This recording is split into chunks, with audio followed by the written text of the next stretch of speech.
Shepard did everything right. More than we could have hoped for. Saving the Citadel, even saving the Council. Humanity has the trust of the entire galaxy. And still, it's not enough. Our sacrifices have earned the Council's gratitude, but Shepard remains our best hope. But they're sending him to fight Geth. Geth. We both know they're not the real threat. The Reapers are still out there. And it's up to us to stop them. The Council will never trust Cerberus. They'll never accept our help, even after everything humanity has accomplished. But Shepard, they'll follow him. He's a hero, a bloody icon. But he's just one man. If we lose Shepard, humanity might well follow. Then see to it that we don't lose him.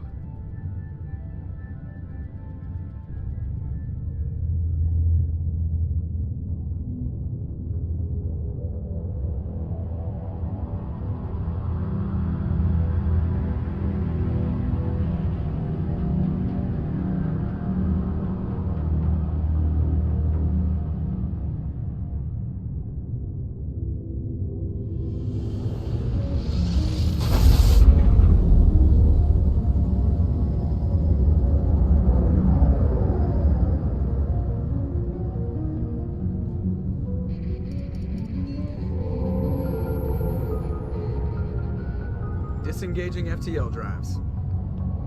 Emission sinks active. Board is green. We are running silent. We're wasting our time. 4 days searching up and down this sector, and we haven't found any sign of Geth activity.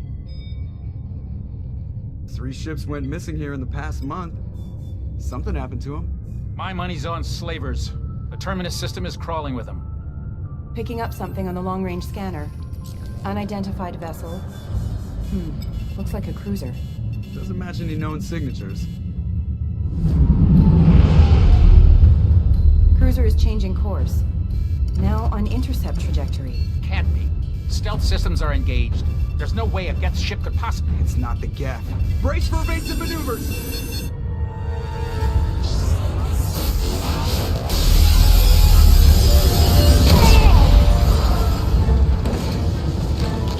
Presley! Kinetic barriers down! Multiple hull breaches! Weapons offline! Somebody get that fire out!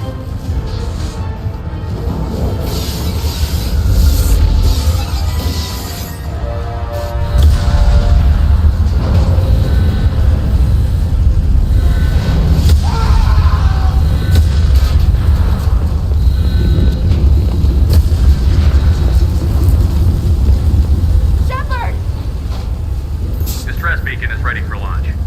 Will the Alliance get here in time?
Joker.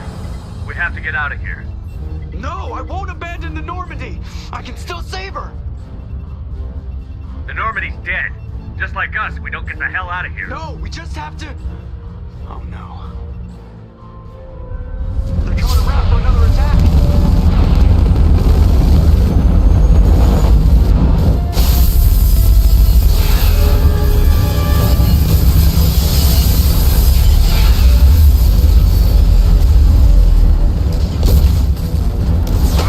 Watch the arm!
Just another routine mission. Why do they always say that before a mission? Of course it's routine. You haven't done anything yet. It's everything that happens along the way. The choices you make, the paths you choose, that turn the routine into anything but. Of course, that's how it started. A routine mission, answering a distress call. And look where that got me. We were testing out the Normandy, Captain Anderson's new ship, when the distress call came in. An Alliance patrol on Eden Prime had been attacked. They'd seen something they couldn't explain. And whatever it was massive. I hit the ground with my lieutenant, Caden Olenko. A good kid, loyal, by the book, with a talent for biotics. We came across the lone survivor of the patrol, Gunnery Chief Ashley Williams. A soldier to the core. Tough, disciplined, ready to take on whatever came her way. Ashley joined up with us and took us to the spot where she lost her squad. That's when we saw it. The ship. Like nothing I'd ever seen. It was massive, scorching the colony and everything around it as it blasted away. We followed the path of destruction to an artifact, a beacon left by a long-dead race called the Protheans. The colony had dug it up, and whoever attacked them had tried to take it. Chief Williams made the mistake of getting too close. It hit her with some type of energy. I grabbed her and threw her out of the way. That's when it hit me. Hard. Every muscle in my body went rigid. I couldn't move, could barely breathe. Everything went black. And then I saw something. A vision. A dream. A nightmare. By the time I woke up, we were halfway to the Citadel on our way to meet the Council. I was expected to explain what I'd seen. Anderson came along. So did Adina, our political representative on the Citadel. With those two heavyweights, it seemed reasonable we could persuade the Council that the ship we'd seen was a potential threat. As was the individual behind the attacks. The main suspect for the Eden Prime massacre was a Turian Spectre named Saren. He'd been seen by one of the survivors from the colony at Eden Prime, and there was some evidence to suggest that the ship was connected to Saren. But even Adina's pointed accusations weren't enough to convince the Council. They just couldn't believe one of their chosen elite Spectres could be guilty of something like that. They needed proof, which meant I needed proof. Fortunately, I wasn't alone in my search. Garrus, another Turian, wanted to help. a top agent for Citadel Security. Despite orders from his superiors that he shouldn't get involved, he told me he was suspicious of Saren, and he had some useful leads. More importantly, he was willing to share them. That led me to Rex, the biggest, nastiest looking Krogan bounty hunter I'd ever seen. He turned out to be more than just a brute. It was his intel that led to a fugitive with incriminating evidence on Saren. The fugitive turned out to be an energetic little Quarian named Tali. A tech expert with a knack for hacking, she'd procured some information on Saren. Evidence that proved Saren was dirty. Tali's evidence proved that Saren was responsible for the massacre on Eden Prime, and that the immense warship we'd spotted was in fact Saren's flagship. But it went much further. Saren was trying to find a way to bring back a race of sentient machines from dark space. Machines allegedly responsible for cleansing the galaxy of all organic life. These Reapers were blamed for wiping out all life 50,000 years ago, including the Protheans, then disappearing back through the mass relays to dark space, leaving no trace they'd ever been. That explained why Saren was after the beacon, and it made some sense out of my visions. But not much else. We couldn't convince the Council that the Reapers were a threat, but they agreed Saren had to be stopped. They stripped him of his Spectre status and gave me the honor of becoming the first human Spectre. My first task? Bring down Saren. Anderson decided to stay behind, giving up his ship, the Normandy. He told me I would need it more than he would. He also pointed me in a direction. Liara, a Prothean expert, adept in biotics, and maybe most importantly, daughter of Benezia, Saren's top lieutenant. And like most Asari, as beautiful as she is intelligent, and born with a unique ability to meld with other species. Liara was able to help me decipher some of the vision the beacon had given me. Nothing concrete, but it gave me some clues. And a new appreciation for the Asari. Her technique for accessing my vision was unexpected, but not at all unpleasant. Ashley was a little concerned about the connection I shared with Liara. As commander, I knew either relationship had the potential to interfere with the mission. I told Ash I wasn't interested in Liara. I had my eyes on someone else. But we agreed we wouldn't let it get in the way of our mission. Finding Saren. Thanks to Liara's help, we had our next lead. Benezia. Saren had taken her to Novarian, where he'd enslaved a dangerous race of insect-like creatures, the Rachni. He ordered Benezia to use the same technique Liara had used on me to extract information from the Rachni Queen. The Queen's drones were everywhere, and they weren't happy. We had to fight through hundreds of them to get to Benezia. By the time we arrived, Saren was gone. With the information. I tried to reason with Benezia, but Saren had indoctrinated her. He had somehow acquired the ability to control people's actions and wills. Benezia wouldn't surrender, and Liara was forced to watch her mother die in her arms. And I was left with an angry, dangerous Rachni Queen to deal with. She claimed her drones would do no harm if I released her. But the Rachni had terrorized the galaxy before. I couldn't do it. I wouldn't doom an entire species for past sins. And the Queen was true to her word. She left and took her army of drones with her. With Saren's top lieutenant dead, he was quickly running out of time and places to hide. I tracked him down at his base on Vermeer, but we soon learned it was more than a base of operations. It was a breeding ground. Saren was breeding an army of Krogan. He'd found a cure for the genophage, a disease inflicted on the Krogan to prevent them from breeding and taking over the galaxy. But the Krogan Saren was breeding were slaves, mindless beasts that obeyed Saren's will. I had to destroy the base, and all its research. Rex disagreed. Violently. Rex wanted the genophage cure for his people. I tried to convince him to help me destroy it, that these Krogan weren't real. But he wouldn't back down. Fortunately, Rex is smarter than he looks. He realized this wasn't the way to help his people, and that Saren was the real threat. When we finally got to the center of the base, I realized just how close Saren was to completing his plan. He was already in communication with the Reapers. Sovereign, Saren's flagship we'd all assumed was just a ship, was a Reaper.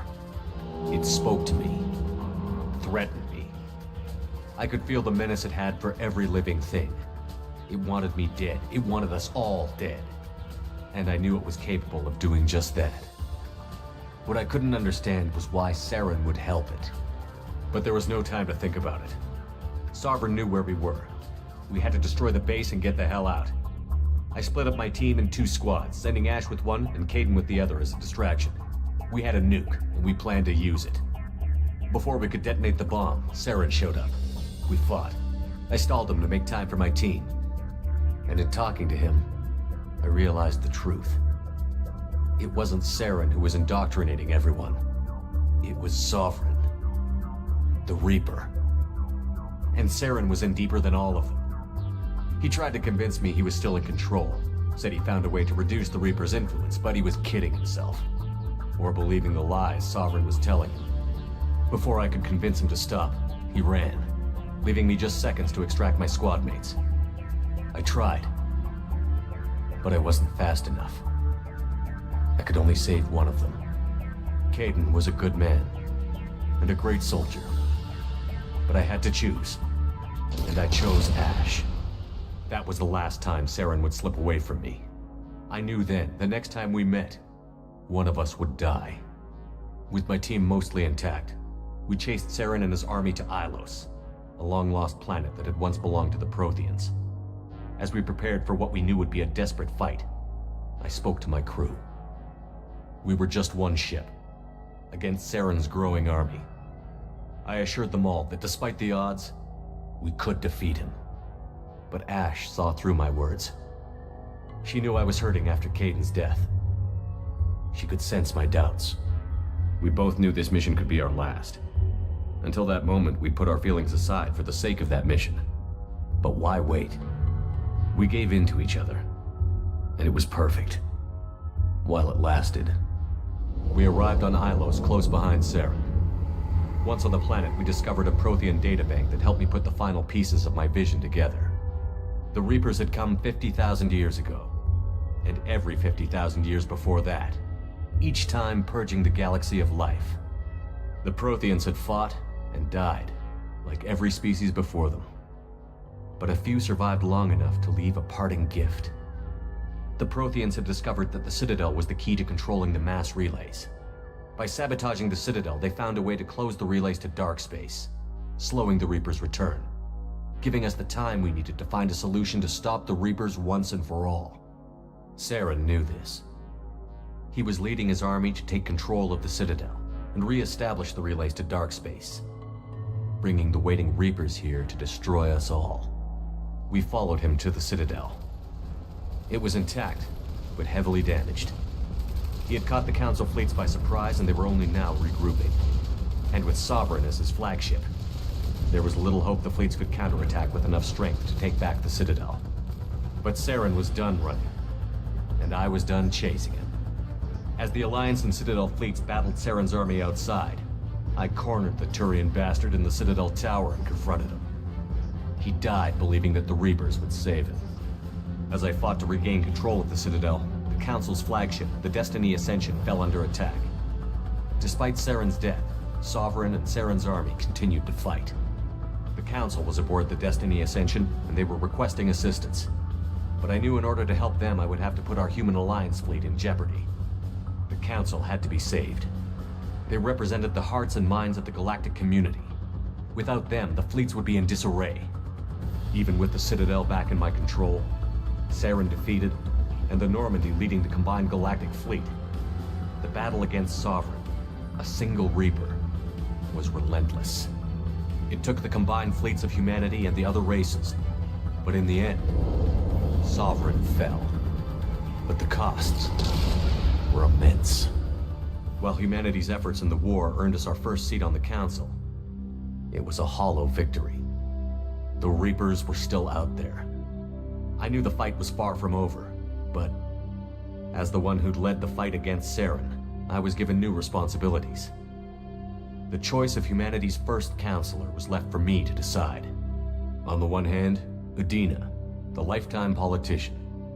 Ruthless and ambitious, he would easily navigate the political landmines that would soon be put in front of him. The other choice, Captain Anderson, the career soldier. Tough but fair, but a friend, and someone I could trust. Both great leaders in their own right. Anderson didn't want the job, which was a sure sign he'd be perfect for it. No ambition to get in the way. The war was over. The threat had passed. In time, the Council would rebuild itself. The Citadel could be repaired. Even the pain of lost friends would fade. But none of that mattered if the Reapers were still out there. And if they were all as powerful as Sovereign, we had to find a way to stop them. I had to find a way. I gathered my crew, took my ship, and went in search of answers. Officially, the Council would only say I was assigned to cleanup duty, rooting out any remnants of Saren's army. Just another routine mission.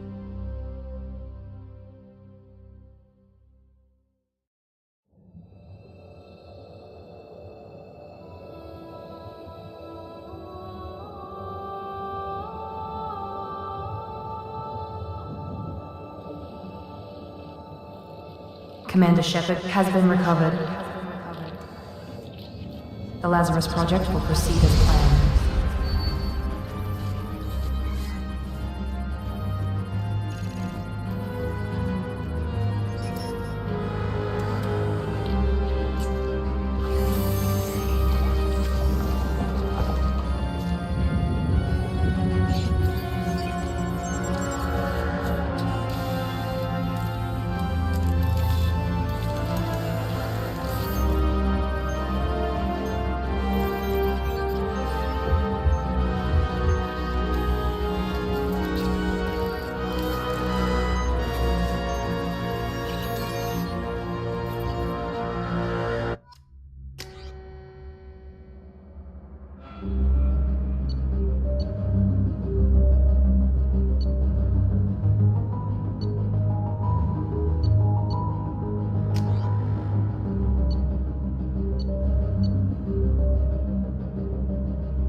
He's reacting to outside stimuli, showing an awareness of his surroundings.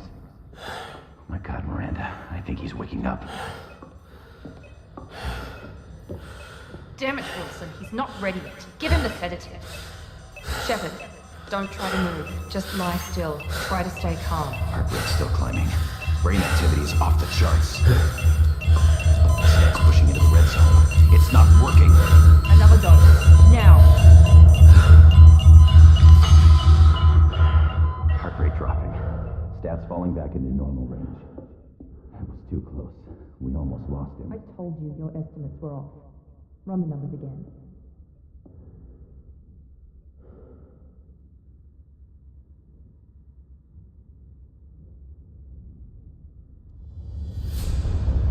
Wake up, Commander.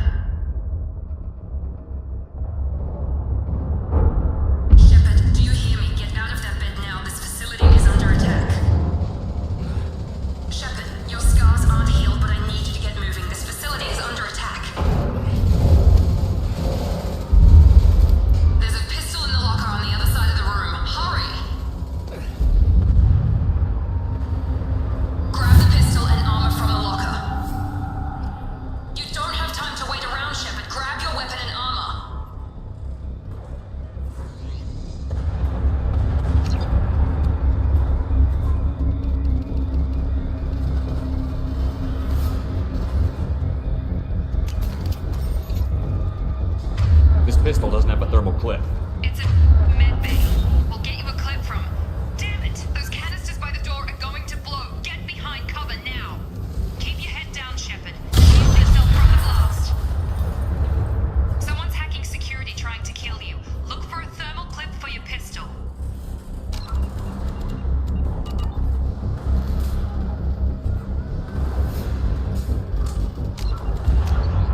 shuttles.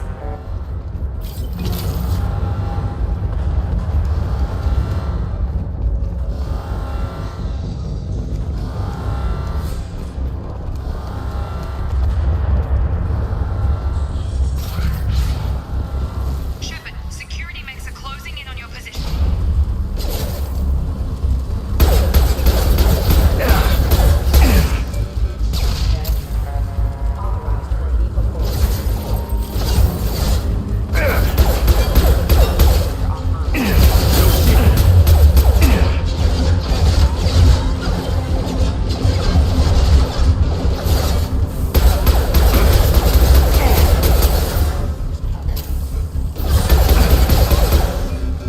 Nice work, Shepard. Coast is clear.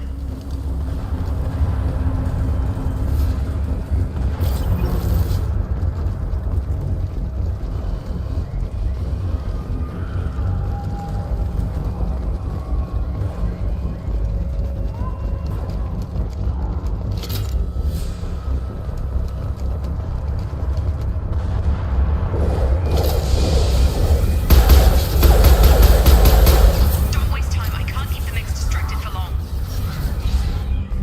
More. Here come the mechs. Use the grenade launcher to take them out.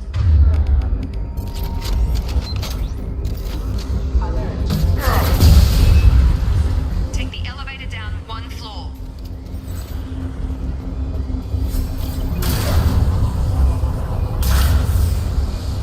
Hurry! Get to the door! Run! You're doing fine, Shepard. Head to the next room and I'll try to meet you. Shepard, can you read me? I've got mechs closing in on my position.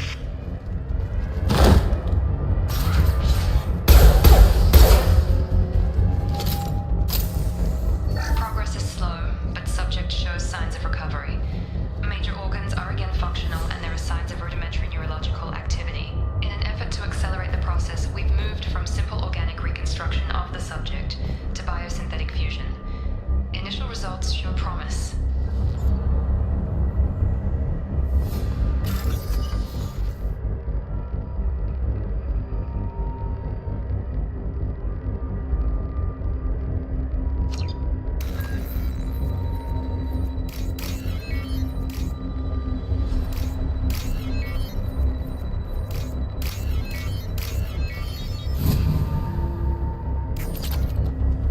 Log update. The cost of this project is astronomical. Over 4 billion credits so far. But nobody seems to care that we've gone over budget. I don't know where the boss gets all his money. Maybe it's better not to know. I just wish he'd kick a little more in my direction once in a while. Log update. The cost of this project is astronomical. Over 4 billion credits so far. But nobody seems to care that we've gone over budget. I don't know where the boss gets all his money.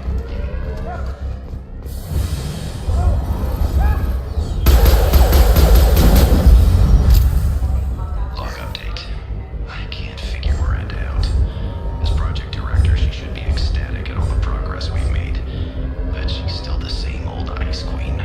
Maybe she's worried Shepard might become a new favorite. Or maybe she is just a pure cold-hearted bitch. Get over here. Stand up.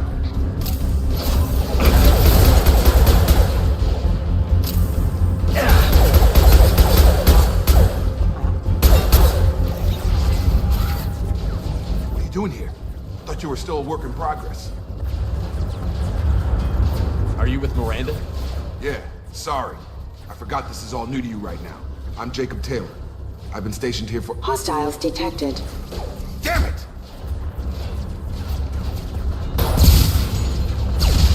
Things must be worse than I thought if Miranda's got you running around. I'll fill you in, but we better get you to the shuttle first.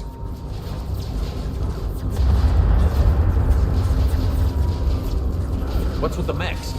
Security. Usually they fight for us. Somebody must have hacked them. That should be impossible, unless you've got access. We've got to get you out of here, Shepard. Ever since I woke up, someone's been telling me where to go and what to do. I need answers. Fair enough. I'll give you the quick version. You and your ship were attacked and destroyed. You were killed. Dead as dead can be when they brought you here. Our scientists spent the last 2 years putting you back together. You've been comatose, or worse, that whole time. Welcome back to your life.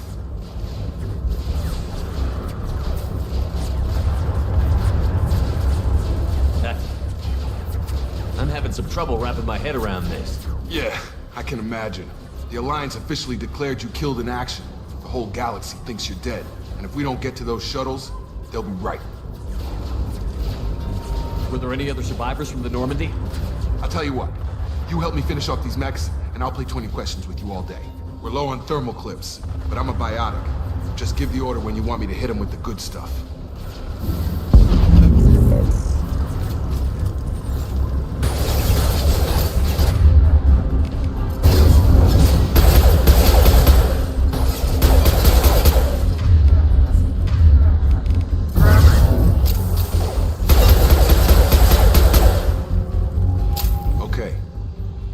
I'd answer your questions. What do you want to know? What's your job here? Depends on who you ask. Technically, I'm Miranda's top lieutenant, but I'm just a soldier. I served 5 years in the Alliance before this. Now I'm in charge of the station's security. Usually a lot more dull than this. Normally I don't fire my gun unless it's target practice. When I first woke up, someone named Miranda was talking to me over the radio, but we lost contact just before I ran into you. Miranda Lawson is the station's ranking officer. She led the Lazarus team. It was her job to bring you back to life, no matter what. Should have guessed she'd try to save you. She's not about to give up on you now. You said you lost contact. Could you tell what was happening? There was some gunfire and an explosion right before I lost her. She knows how to take care of herself. But I hope she's okay. You said they spent 2 years rebuilding me? How bad were my injuries? I'm no doctor, but it was bad. When I first saw you, you were nothing but meat and tubes. Anywhere else, they'd have put you in a coffin. But Project Lazarus was different. Cutting-edge technology. What do you mean? Cloning? Cybernetics? I don't know the details. You'd have to ask the scientists. But I'm pretty sure you're not a clone. They wanted to bring you back exactly as you were. You're still you. You just might have a few extra bits and pieces now. What can you tell me about the project? Were there other test subjects?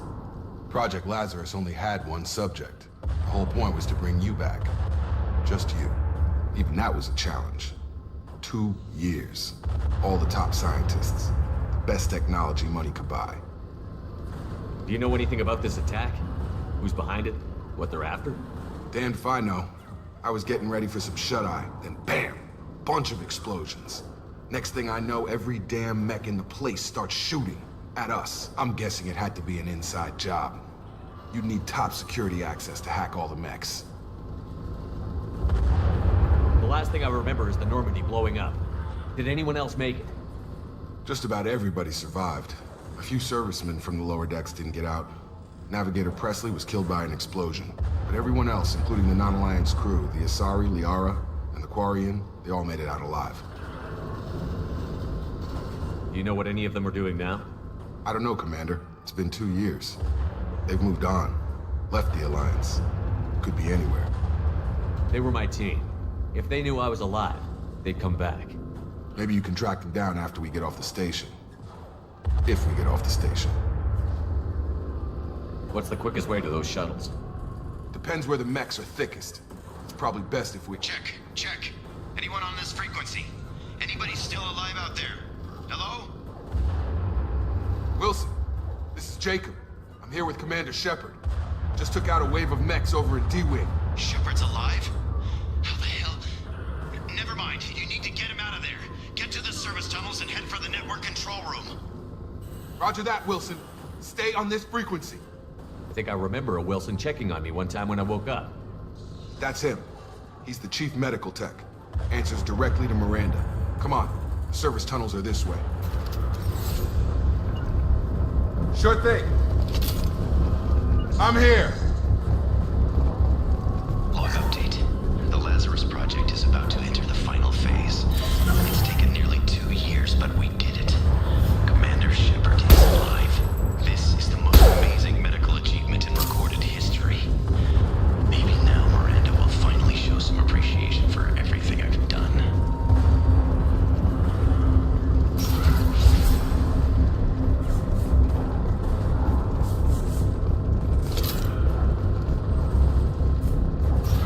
been spotted. Damn it, Wilson. Max. The whole station is crawling with mechs. I'm doing the best I can. You're offline.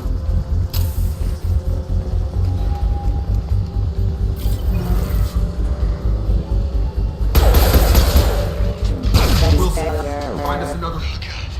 They found me. Help! Wilson, where are you? Server room B! Hurry! They're out of control! Up those stairs, Shepard.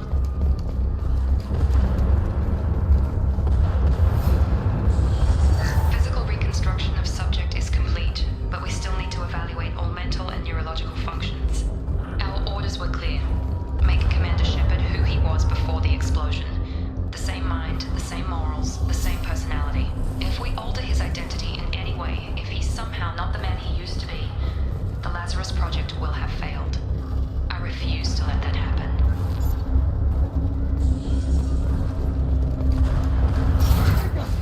Shepard, down here! Bastards got me in the leg! You were there the first time I regained consciousness. Yeah, that was me. How about we talk about this after we fix my leg? Should be some Metagel in the first aid station on the wall. Hopefully there's enough to get him up and moving again. Grab the Metagel from the first aid station on the wall.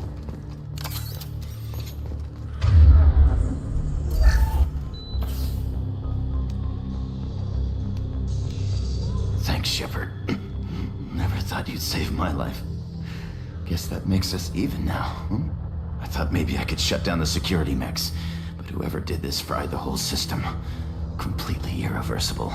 We didn't ask what you were doing. Why do you even have security mech clearance? You were in the bio wing. Weren't you listening? I came here to try and fix this. Besides, I was shot. How do you explain that? You're all strangers to me. Let's get someplace safe, then we'll sort out whose fault it is. Right, Shepard. We need to find Miranda. We can't leave her behind. Forget about Miranda. She was over in D-Wing. The mechs were all over that sector. There's no way she survived. A bunch of mechs won't drop Miranda. She's alive. Then where is she? Why haven't we heard from her? There are only two possible explanations. She's either dead, or she's a traitor. Haven't known her long enough to trust her. This project was Miranda's baby. She'd never sabotage it.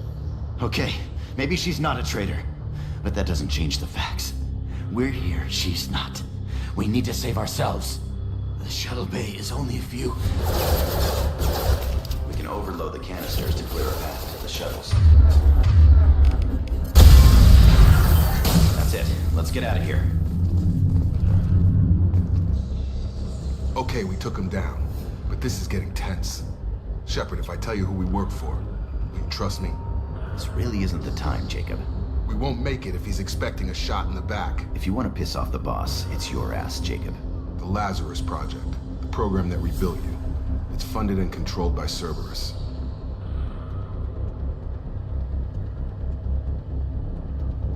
You told me you were with the Alliance.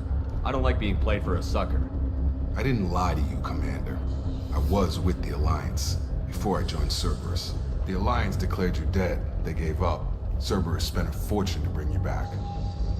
Look, I'd be suspicious too, but right now we have to work together. I thought you deserved to know what's what.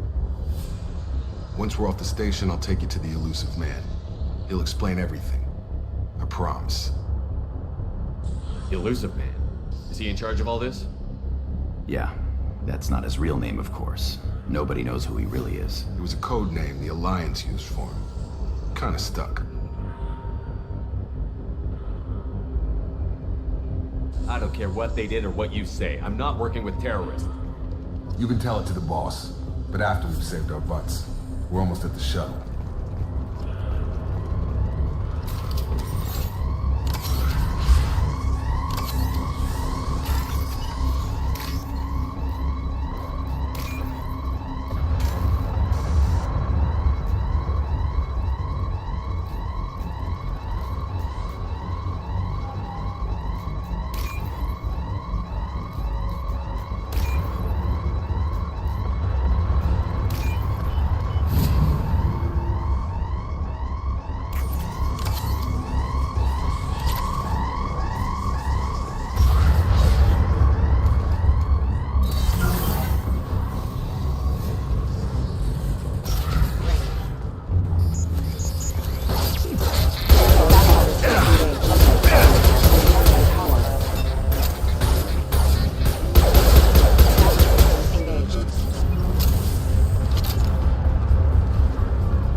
internal injuries from the explosion. Subject has suffered significant cellular breakdown due to long-term exposure to vacuum and sub-zero temperatures. Despite the extent of the physical trauma, Wilson assures me subject is salvageable. The Lazarus Project will proceed as planned.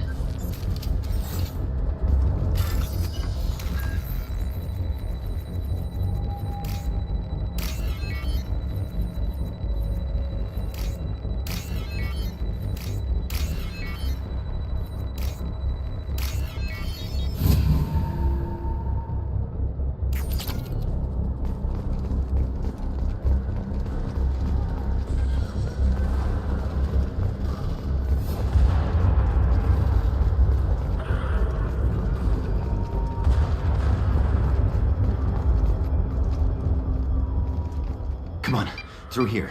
We're almost at the... Miranda, but you were... Dead? What the hell are you doing? My job. Wilson betrayed us all. You should have taken him alive. See what he knew. Too risky. I've put too much time and effort bringing you back to life to let you get killed now. You really think Wilson's capable of that? Not anymore. Even if you're sure, did he deserve that welcome? He sabotaged the security systems, killed my staff, and he would have killed us. You sure about that, Miranda? We've known Wilson for years. What if you're wrong? I'm never wrong. I thought you'd have learnt that by now, Jacob. I had a feeling Wilson was just looking for a chance to shoot me in the back. Good instincts. Some people are far too trusting to ever see that coming. Come on, let's grab this shuttle and get out of here. My boss wants to speak to you. You mean the elusive man? I know you work for Cerberus. Ah, Jacob. I should have known your conscience would get the better of you. Lying to the commander isn't the way to get him to join our cause. Well, since we're getting everything out in the open, is there anything else you want to ask before we go, Commander?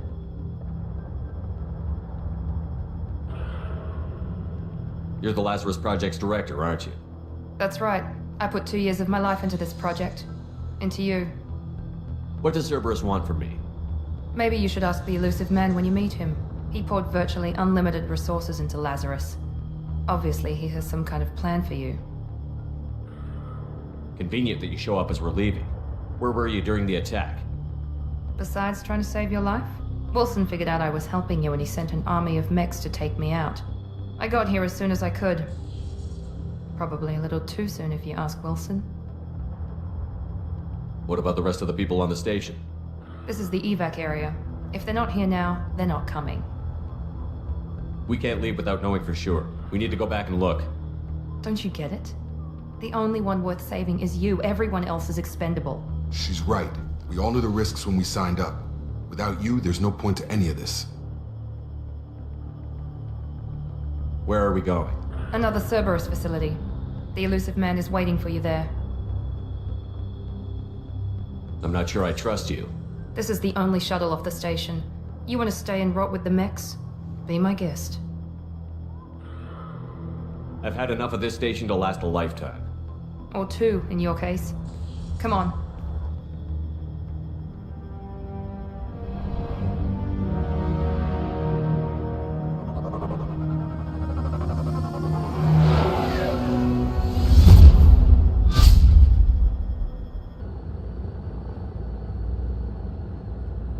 Before you meet with the elusive man, we need to ask a few questions to evaluate your condition. Come on, Miranda. More tests? Shepard took down those mechs without any trouble. That has to be good enough. It's been 2 years since the attack. The elusive man needs to know that Shepard's personality and memories are intact. Ask the questions. Did you say 2 years? I've been gone that long? 2 years and 12 days. And you were on an operating table for most of it. The sooner we start, the sooner we can be done. Start with personal history. Okay. Records show you grew up on Earth. Tough environment, no parents. You enlisted and won a medal fighting Batarians during the Skillian Blitz. Do you remember that? No way was I gonna let those slaver bastards send me running. However you want to put it, it was damn impressive. I had friends who were there. Satisfied, Miranda? Almost. Let's try something more recent. Vermeer, where you destroyed Saren's cloning facility. You had to leave one of your squad behind to die in the blast. Lieutenant Kaidan Alenko was killed in action. It was your call. Why did you leave him behind? I left a friend to die that day, and I didn't do it casually. But I had to save as many people as I could. Kaidan gave his life for the rest of the team. Without him, I couldn't have stopped Saren. He died a hero. I understand, Commander, and I wasn't judging your decision. Everybody at Cerberus knows that cloning facility had to be destroyed. There are other tests we really should run. Come on, Miranda. Enough with the quizzes. The memories are there, and I can vouch for Shepard's combat skills personally. I suppose you're right. We'll have to hope the Illusive Man accepts our little field test as evidence enough.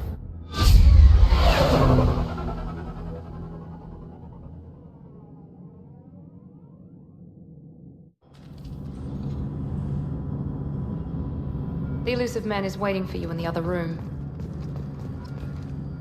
I wouldn't keep the Illusive Man waiting. The Illusive Man is waiting for you in the other room.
Commander Shepard.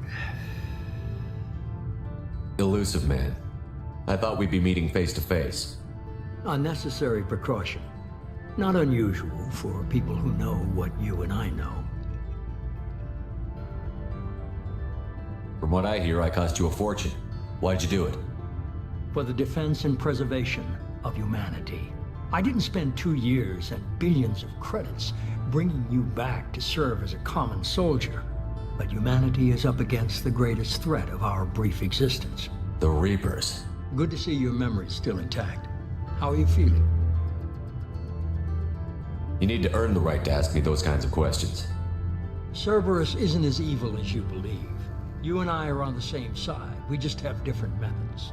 Cut to the chase. What are the Reapers doing that made you decide to bring me back? We're at war. No one wants to admit it, but humanity is under attack. While you've been sleeping, entire colonies have been disappearing. Human colonies. We believe it's someone working for the Reapers, just as Saren and the Geth aided Sovereign. You've seen it yourself. You bested all of them. That's just one reason we chose you. Fighting a war doesn't seem like Cerberus. Why are you involved? We're committed to the advancement and preservation of humanity. If the Reapers are targeting us, trying to wipe us out, Cerberus will stop them. If we wait for politicians or the Alliance to act, no more human colonies will be left. If this is a threat against humanity, You need to mobilize the Alliance. They suffered substantial losses fighting Sovereign. They're rebuilding, still stretched too thin to waste resources verifying the Reaper threat. Blaming the abductions on mercs and pirates is easier and more convenient. Sovereign was trying to harvest all life in the galaxy. Why would the Reapers target a few human colonies?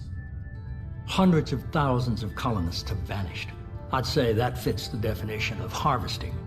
Nobody's paying attention because it's random, and the attacks occur in remote locations. I don't know why they've suddenly targeted humanity. Maybe you got their attention when you killed one of them.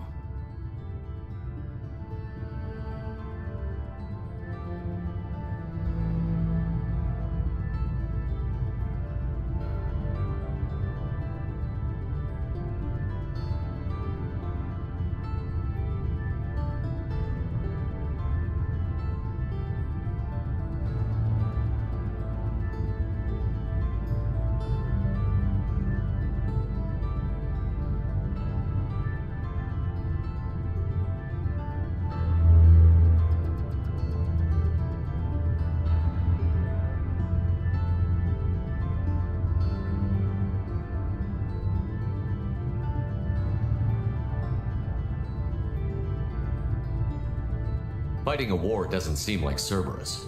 Why are We're you committed. If we wait for politicians or the Alliance to act, no more human colonies. You could have trained an entire army for what you spent to bring me back. You're unique. Not just in ability or what you've experienced, but in what you represent. You stood for humanity at a key moment. You're more than a soldier. You're a symbol. And I don't know if the Reapers understand fear, but you killed one. They have to respect that. If what you say is true, if the Reapers are behind this, I'd consider helping you. I'd be disappointed if you accepted any of this without seeing for yourself. I have a shuttle ready to take you to Freedom's Progress, the latest colony to be abducted. Miranda and Jacob will brief you. Miranda killed Wilson in cold blood. Jacob's just a gun for hire. You expect me to trust them? Wilson was one of my best agents, but he was a traitor.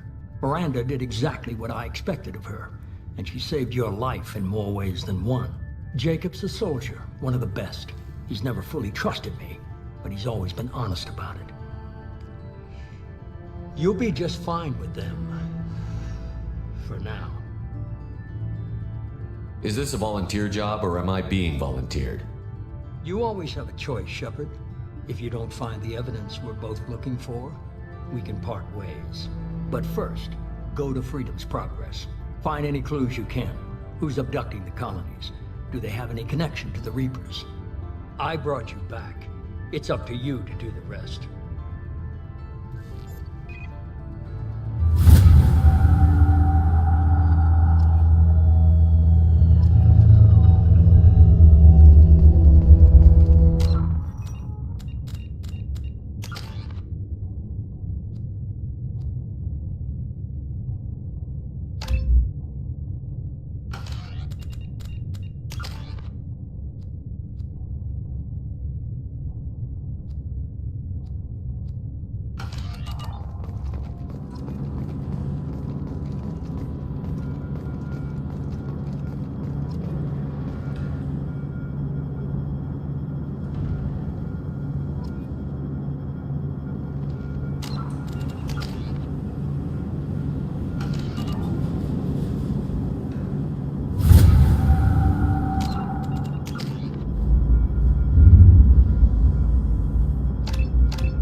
The Elusive Man is very impressed with you. I'm eager to see if you can live up to his expectations on this mission. I can't have anyone disobeying my commands when we get there. I know who I report to. As long as you don't do anything to betray Cerberus, I'll follow your orders. What's the matter, Lawson? Worried you're not his favorite anymore? I've proven my value to the Elusive Man. Let's hope you're able to do the same. Are you naturally this bitchy, or is it just me? I have the utmost respect for your abilities, Shepard. It's your motivations that concern me. I believe in what Cerberus stands for. Only time will tell if you prove to be an asset or a liability to our cause. What can you tell me about this colony we're going to? Freedom's Progress? It's a typical human settlement in the Terminus systems. They had a small military force for protection supplemented by mechs and security drones. Average in almost every way, really. Completely unremarkable. Until the disappearance. Any thoughts on what we might run into there? A lot of empty buildings and one giant mystery. I'd like to know more about the Lazarus Project from the person in charge. I wasn't in charge. The Elusive Man was. If I was running the show, would have done a few things differently. What would you have changed? To start, I would have implanted you with some type of control chip. But the Elusive Man wouldn't allow it. He was afraid it might affect your personality, alter your character somehow. He wouldn't let us do anything that might limit your potential in any way. Can't say I like the idea of being brought back to life with a control chip in my brain. The Elusive Man is taking an incredible risk with you. I just hope his gamble pays off. Tell me a little about yourself. Worried about my qualifications? I can crush a mech with my biotics or shoot its head off at 100 yards. Take your pick. Did you and Jacob serve together in the Alliance? No. The Elusive Man recognized my potential and recruited me at a young age. How old were you? Old enough to know this is what I wanted. I was trying to get to know you as a human being. I'm not looking for a friend, Shepard. Stay focused on the mission. It's obvious you're not interested in talking. We've got an assignment. We can talk about it or we can do it. The rest of us are ready to leave, Shepard. We're just waiting for you to get on the shuttle. We've got an assignment. We can talk about it or we can do it. I'm glad the Elusive Man convinced you to join us, Commander.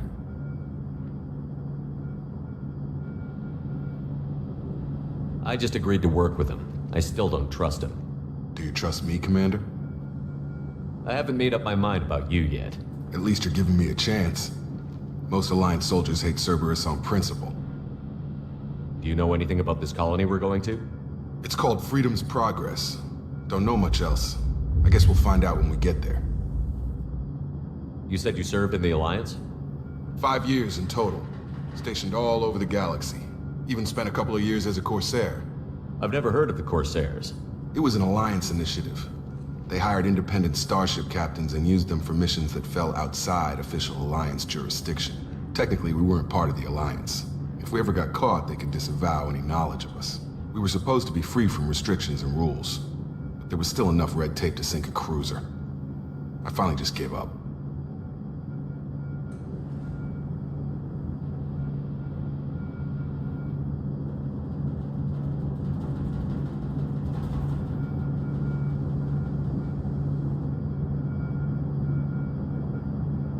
Why did you join Cerberus? I guess I just got tired of never making a difference. So much of what we did in the Alliance seemed pointless. I thought things would change after the attack on the Citadel. Humanity was finally invited to join the Council, but nothing changed. Politics, bureaucracy, same bullshit, different leaders. Cerberus is different. When colonies go missing, we don't commission a team to write a report to figure out what the hell to do about it. We just go and find out.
That's all for now. Yes, sir. Commander. That's all for now. Yes, sir.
We should be there shortly, Shepard. The Illusive Man put us under your command. Do you have any orders? What did you find at the other colonies? Nothing. No signs of attack, no corpses, not even a trace of unusual genetic material to give us a clue. They just disappear. And we've got no target to go after. Are you sure you'll be comfortable following my orders? We didn't bring you back from the dead just to second guess you, Commander. If the Illusive Man says you're in charge, you're in charge.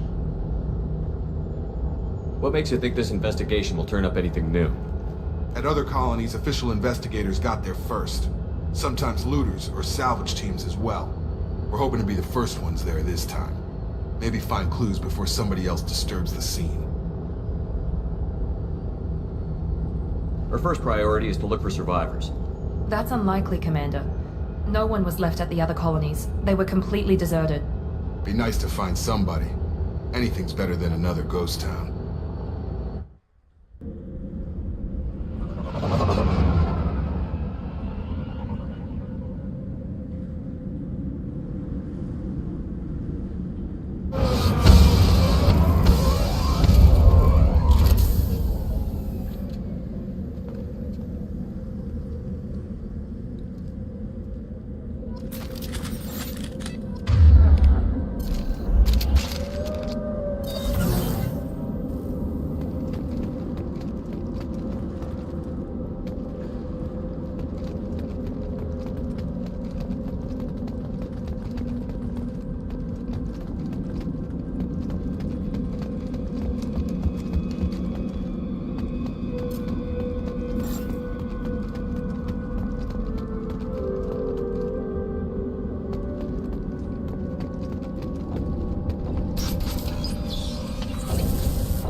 Looks like everyone just got up and left right in the middle of dinner.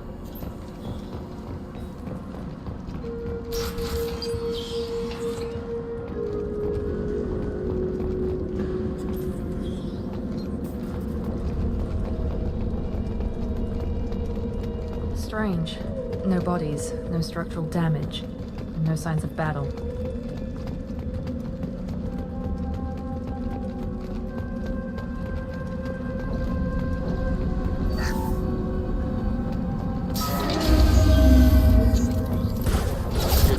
Sounds like fender.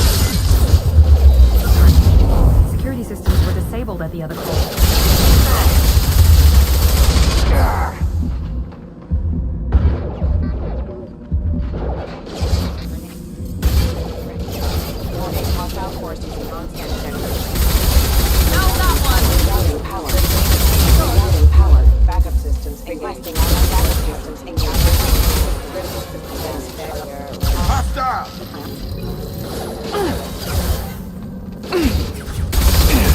Shoot them before they take out your shield.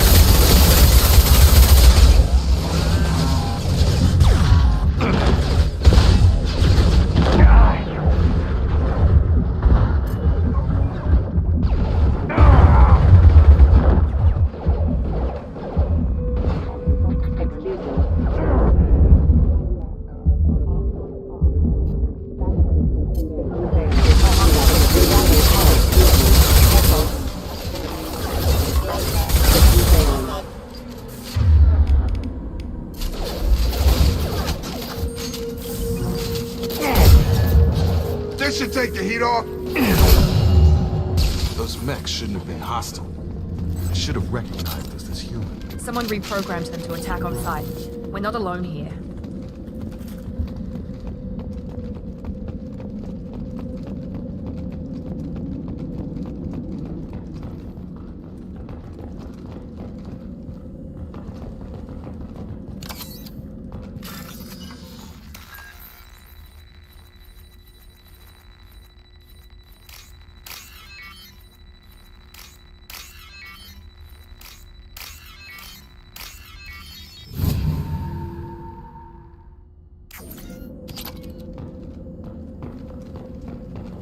See you, Shepard.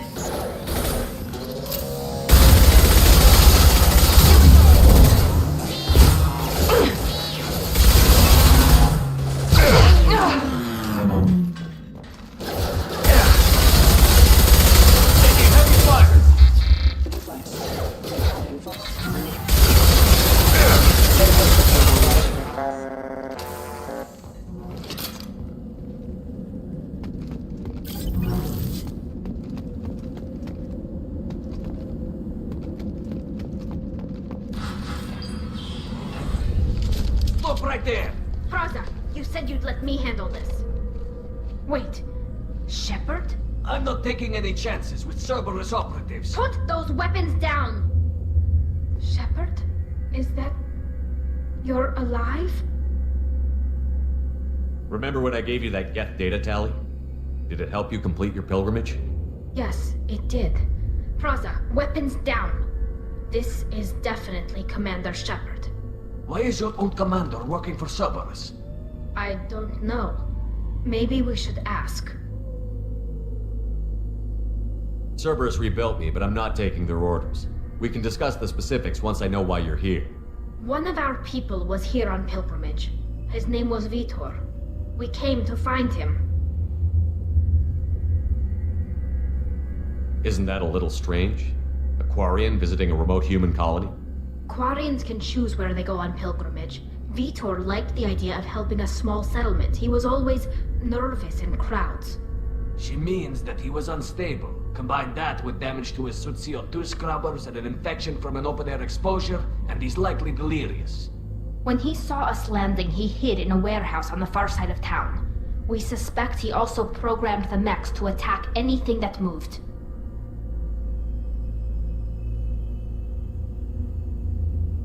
You should head back to your ship, Tali. We'll let you know when we find Vitor. Like hell. I'm not letting Cerberus take over. Neither am I, Praza. There are too many drones out there. You'll need 2 teams to get past them. And it would be a gesture of goodwill for my people. Head for the warehouse through the center of the colony. We'll circle around the far side and draw off some of the drones to clear you a path. Your people really don't like Cerberus. What did I miss? They killed our people, infiltrated our flotilla, and tried to blow up one of our ships. That's not how I'd have explained it exactly. It was nothing personal. We can argue over who killed who later. Right now, we've got a job to do. Agreed. We work together to get to Vitor. Make sure to keep in radio contact. Will do. Good luck, Shepard. Whatever happens, it's good to have you back.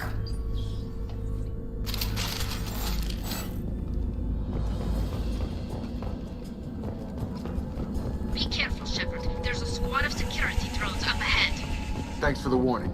We'll take care of it.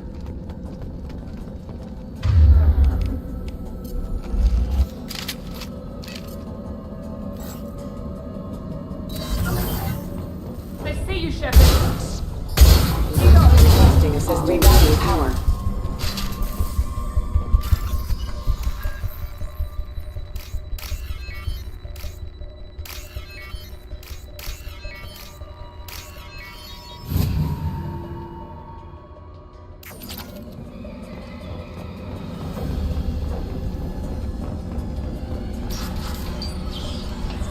Use overload on them.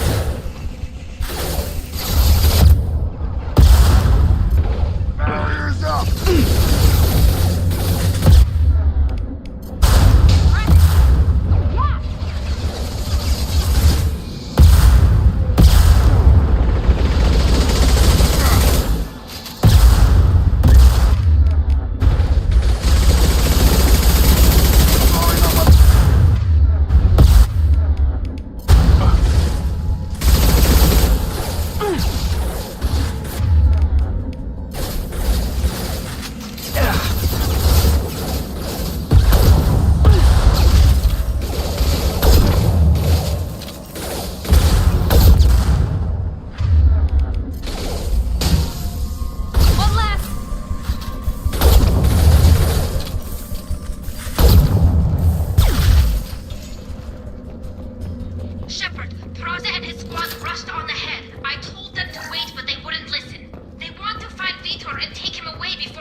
We should have expected this.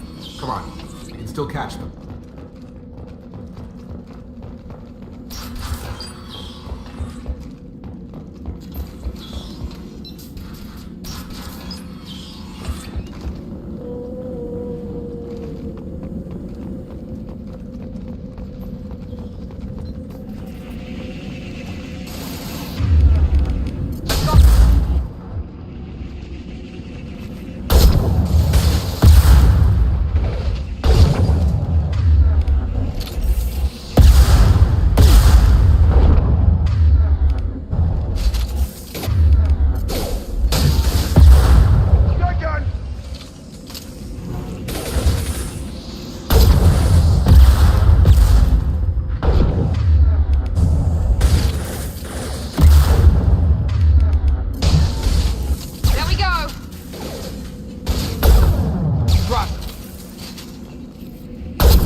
Take the heat off.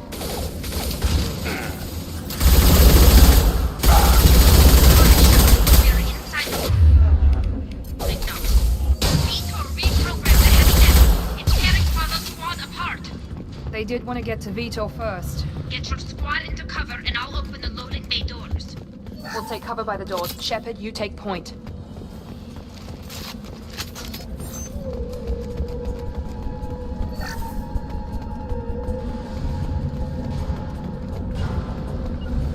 On it. Going to Take cover. point, Shepard. We'll cover the door.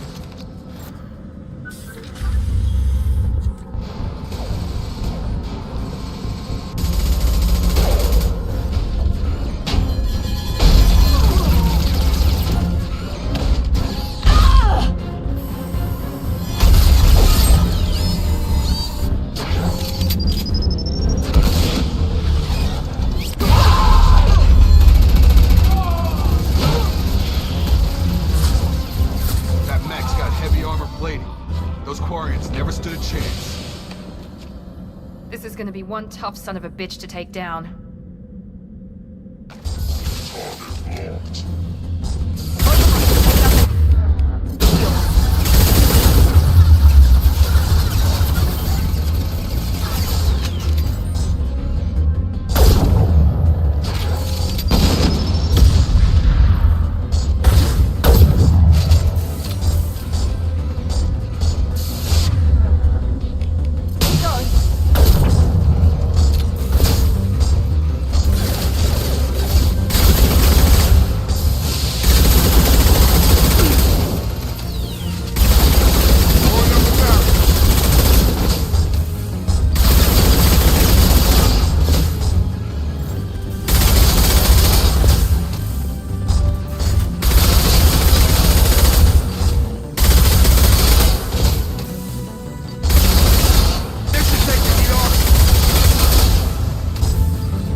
On target.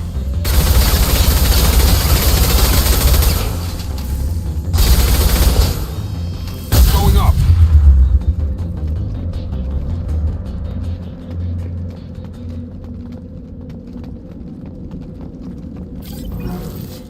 This is your chance to go find Vitor while I tend to the wounded, Shepard. He's probably somewhere in the back of the loading bay.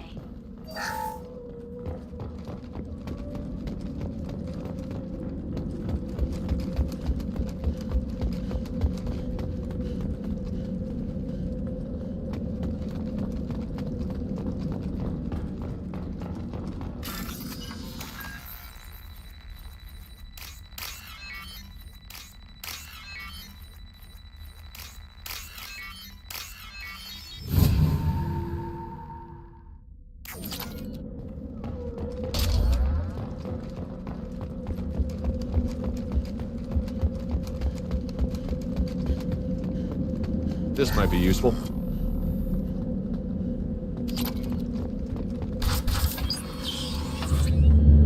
Monsters coming back. Mechs will protect. Safe from swarms. Have to hide. No monsters. No swarms. No. Vitor?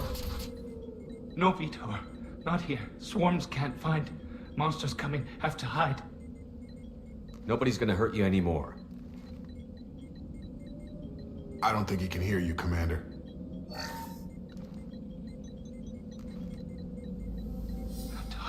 Have to hide. Mechs will protect. Swarms coming.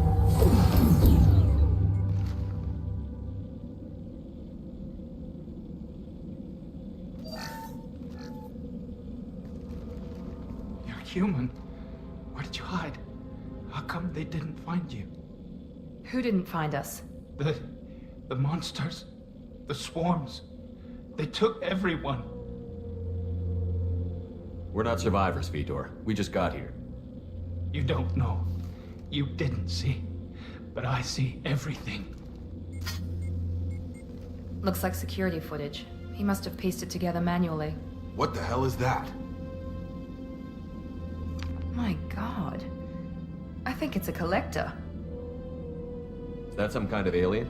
They're a species from somewhere beyond the Omega-4 relay. Only a few people have ever seen one in person. They usually work through intermediaries, like slavers or hired mercenaries. If they're involved with the Reapers somehow, it could explain what happened to the colonies. The Collectors have advanced technology. They could have a weapon that disables an entire settlement at once. The Seeker swarms. No one can hide. The Seekers find you, freeze you, then the monsters take you away.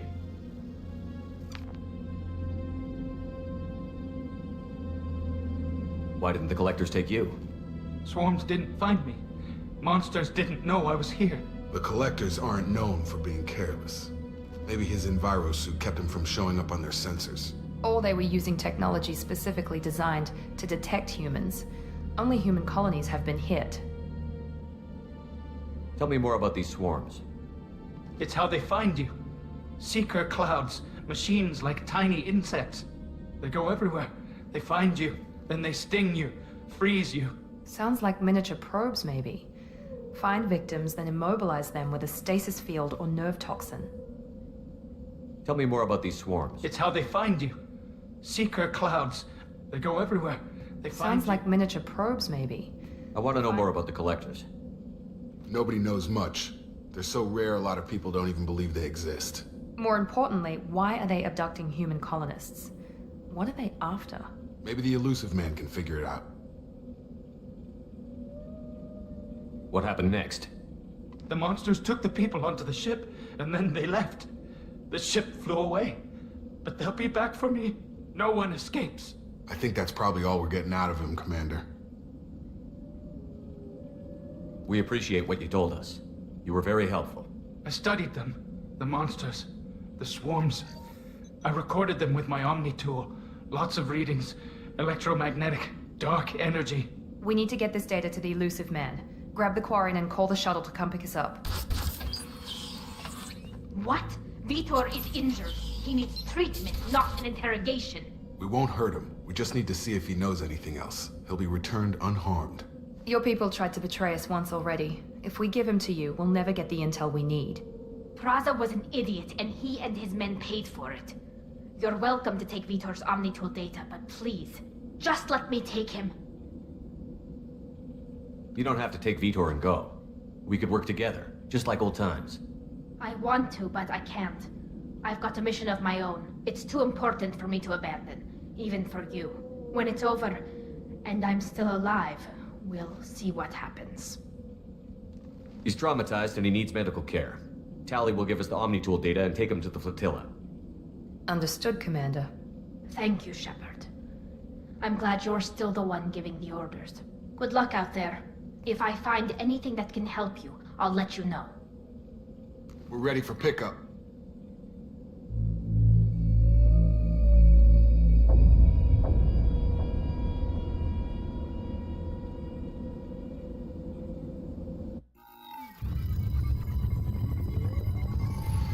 Shepard, good work on Freedom's progress. The Quarians forwarded their findings from Vitor's debriefing. No new data. but it's a surprising olive branch given our history. You and I have different methods, but I can't argue with your results.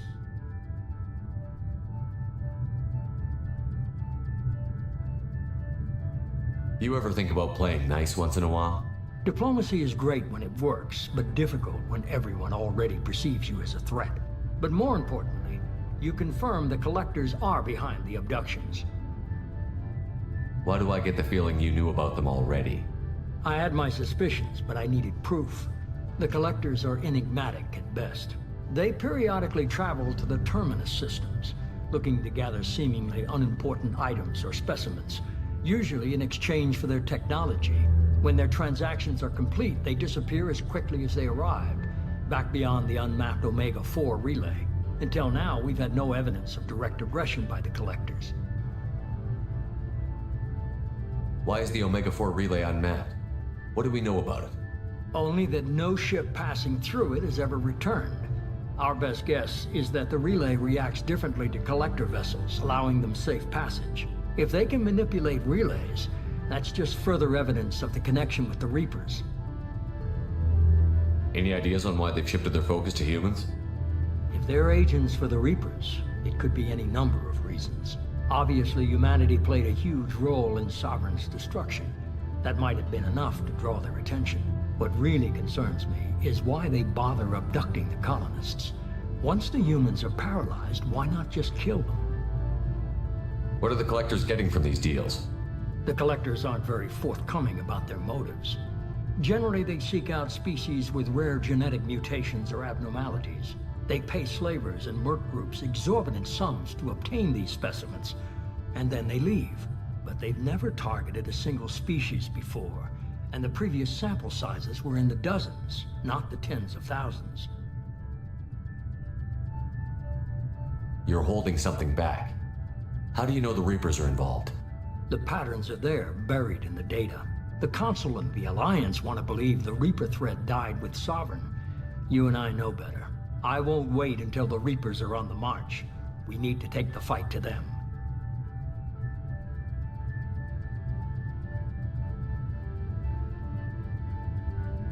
I hate waiting, but I'll need a team. A good one. I've already compiled a list of soldiers, scientists, and mercenaries.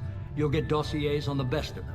Finding them and convincing them to work with you could be challenging, but you're a natural leader. I'll continue to track the Collectors. When they make their next appearance, I'll notify you and your team. Be ready.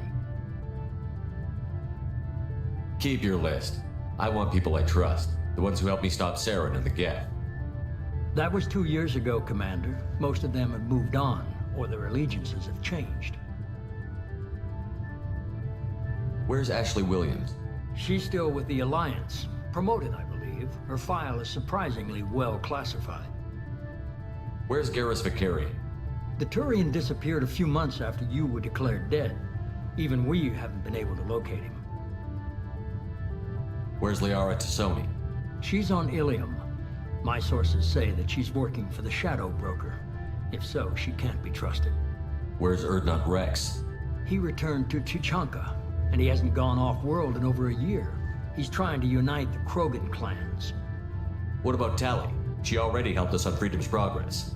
That was unexpected. I need more intel before I'll commit to that. Okay, I get it. They're not available. You're a leader, Shepard. You'll get who you need. I'm still a Spectre. Maybe I can get the Council to help us out. If you think you could convince them, by all means. Just remember, you've been gone a long time. Things have changed. You worry about the Collectors. I'll make sure my team's ready. Good. 2 things before you go. First, head to Omega and find Mordin Solus. He's a brilliant Solarian scientist. Our intelligence suggests he may know how to counteract the Collector's paralyzing Seeker swarms. I haven't even started and you're telling me what to do? I'm giving you direction. What you do with it is up to you. I'm sure you'll make the right decision. All right. What's the other thing? I found a pilot I think you might like. I hear he's one of the best. Someone you can trust.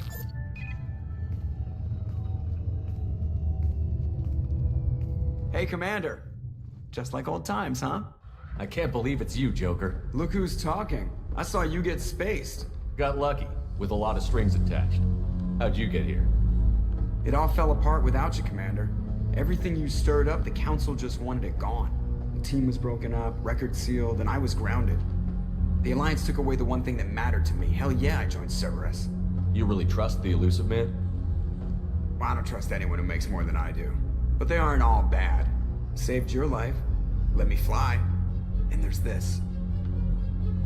They only told me last night.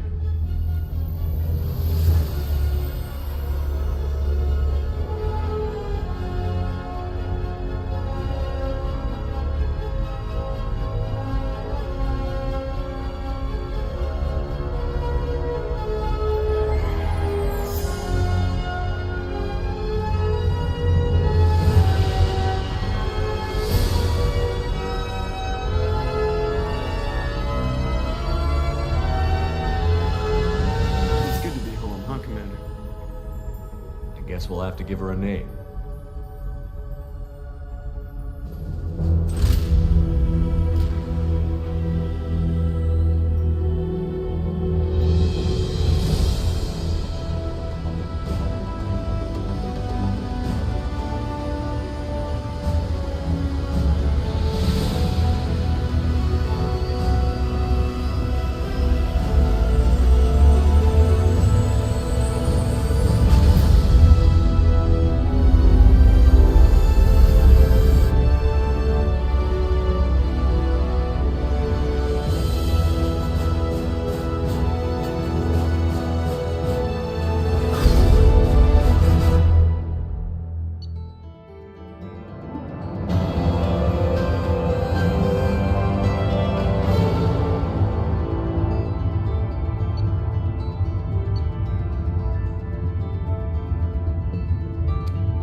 Welcome aboard the New Normandy, Commander. I've been looking over the dossiers. I'd strongly recommend starting by acquiring Mordin Solus, the Solarian professor on Omega. We know the Collectors use some type of advanced technology to immobilize their victims.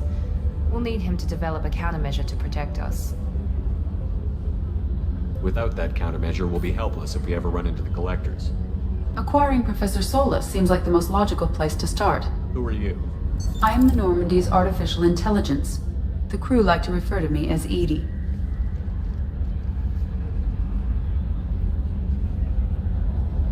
Shut that thing down. I don't want it on my ship. Have I offended? Shepard spent a great deal of time fighting rogue AI. Geth, mostly. Plus that incident with the Alliance's Hannibal system on Luna. Your distrust is logical, Shepard, unlike the irrational mistrust of most humans. However, I am no threat to you or anyone else. I observe and offer analysis and advice. Nothing more. I'm guessing it takes more than just the three of us plus Joker to fly this ship. The Normandy has a full crew. They're at their stations awaiting your orders. Final preparations for takeoff are complete, Commander. When you're ready to go, just pick a destination from the galaxy map in the CIC and I'll plot a course. Jacob and I should return to our posts. Come find us if you have any questions.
Asari were the first species to discover the Citadel. When the Salarians arrived, it was the Asari who proposed the establishment of the Citadel Council to maintain peace throughout the galaxy. Since then, the Asari have served as the mediators and centrists of the Council. An all-female race, the Asari reproduce through a form of parthenogenesis. They can attune their nervous system to that of another individual of any gender and of any species to reproduce. This capability has led to the unseemly and inaccurate rumors about Asari promiscuity. Asari can live for over 1,000 years, passing through 3 stages of life. The second species to join the Citadel, the Salarians, are warm-blooded amphibians with a hyperactive metabolism. Salarians think fast, talk fast, and move fast. To Salarians, other species seem sluggish and dull-witted.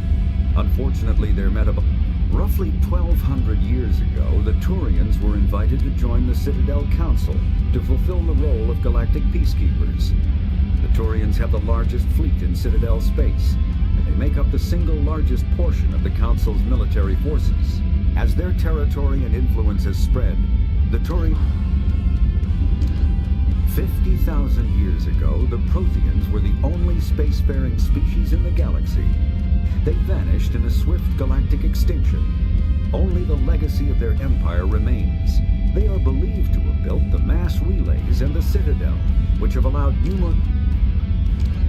In the early 2160s, the Alliance began aggressive colonization of worlds in the Skyllian Verge, much to the dismay of the Batarians, who had been developing the Living beyond the Omega-4 mass relay in the Terminus systems, the mysterious Collector species is glimpsed so rarely as to be taken for a myth by most in galactic society. In reality, Collectors are human-sized insectoid bipeds and can resemble massive winged beetles. They are a terrifying force in the galaxy, responsible for the murder of hundreds of thousands. Collectors generate permanent stasis fields around themselves, creating nightmarish red-shifted energy fields. In battle, they hold position whenever possible, relying on their aggressive biotics and nearly limitless power. Several types of bipedal collectors have been identified, including minions, defenders, zealots, assassins, and artillery operators. Acting together, collectors have imprisoned entire cities in stasis. While no definite forensic accounting exists to explain the fate of those imprisoned, leading speculation is that victims are harvested for scientific experimentation and neurobiological repurposing.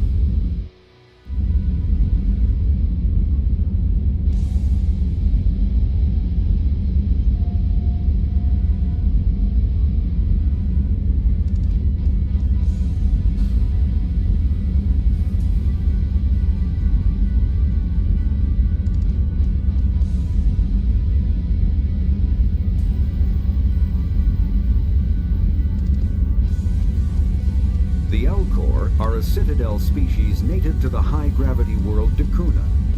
They are massive creatures, standing on 4 muscular legs for increased stability. Elcor move slowly, an evolved response to an environment where a fall can be lethal. The Geth are a humanoid race of networked AIs. They were created by the Quarians 300 years ago as tools of labor and war. The Hanar are a Citadel species known for excessive. The Krogan evolved in a hostile and vicious environment. Until the invention of driven from their home system by the Geth nearly 3 centuries ago, most Quarians now live aboard the Migrant Fleet, a flotilla of 50,000 vessels ranging in a myth common to several cultures in the galaxy. Reapers were imagined to be space monsters who consumed entire stars. Archaeologists and mythologists attempting to uncover sources for such myths have yielded little, except interstellar religious themes of all-consuming devils common to primitive cultures. The Volus are a member species of the Citadel with their own embassy, but they are also a client race of the Turians. Centuries ago, they were voluntarily absorbed into the hierarchy, effectively trading their mercantile prowess for Turian military protection. Erun, their homeworld, lies far beyond the normal life zone of its star.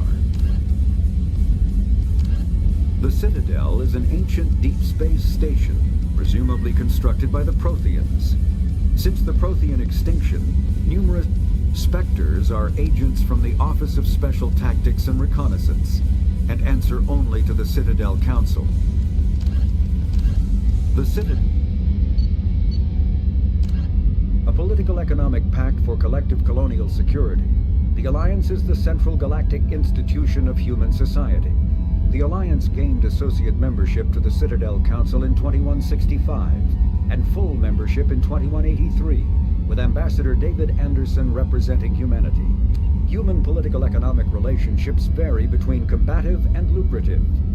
The Turians, who'd fought humans during the 2157 First Contact War, have become valuable trade partners, despite residual social hostility. Other relationships are even more complicated. The rapid rise of human political influence on the Council, achieving in decades what others waited or are still waiting centuries to acquire, has galvanized suspicion and resentment against humanity.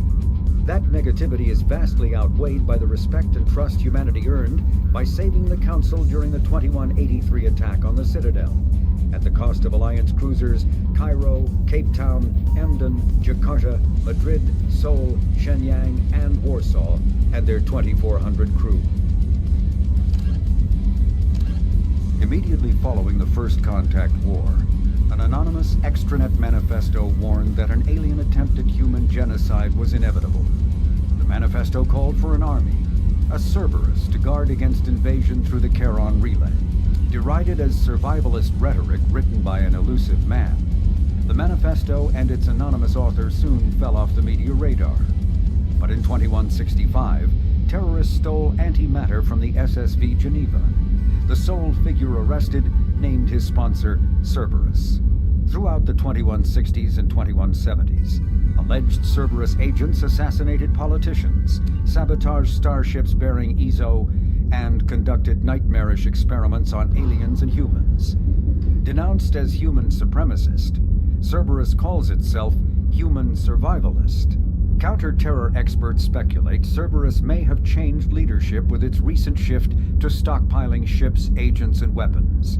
Whether he, she, or they, the elusive man hides his finances hidden behind shell companies. Few doubt he will kill anyone attempting to expose him. The reclusive tycoon calling himself the elusive man is a human nationalist focused on advancing human interests, whatever the cost to non-humans. The Citadel Council regards him as a fanatic, posing a serious threat to galactic security. A mysterious maverick, to say the least, the elusive man heads the Cerberus network. Dubbed the Elusive Empire by investigators, Cerberus is an allegedly untraceable syndicate of private intelligence agencies, biotics laboratories, engineering and scientific research teams, and lucrative front companies. Branded a terrorist and seditionist organization by authorities, Cerberus is the only human power base other than the Terra Firma Party, strong enough to embarrass, if not threaten, the Council and its human representatives.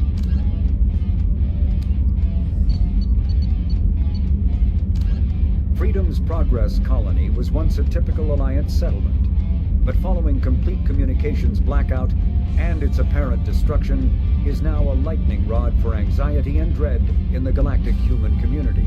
The communications blackout followed an upgrade of the colony's small military force, supplemented by mechs and security drones, with high-powered, tower-mounted Guardian lasers. Colonists complained about construction cost overruns, delays, noise, and damage to the local environment. They also feared the defense array could be seen as provocative to their world's neighbors.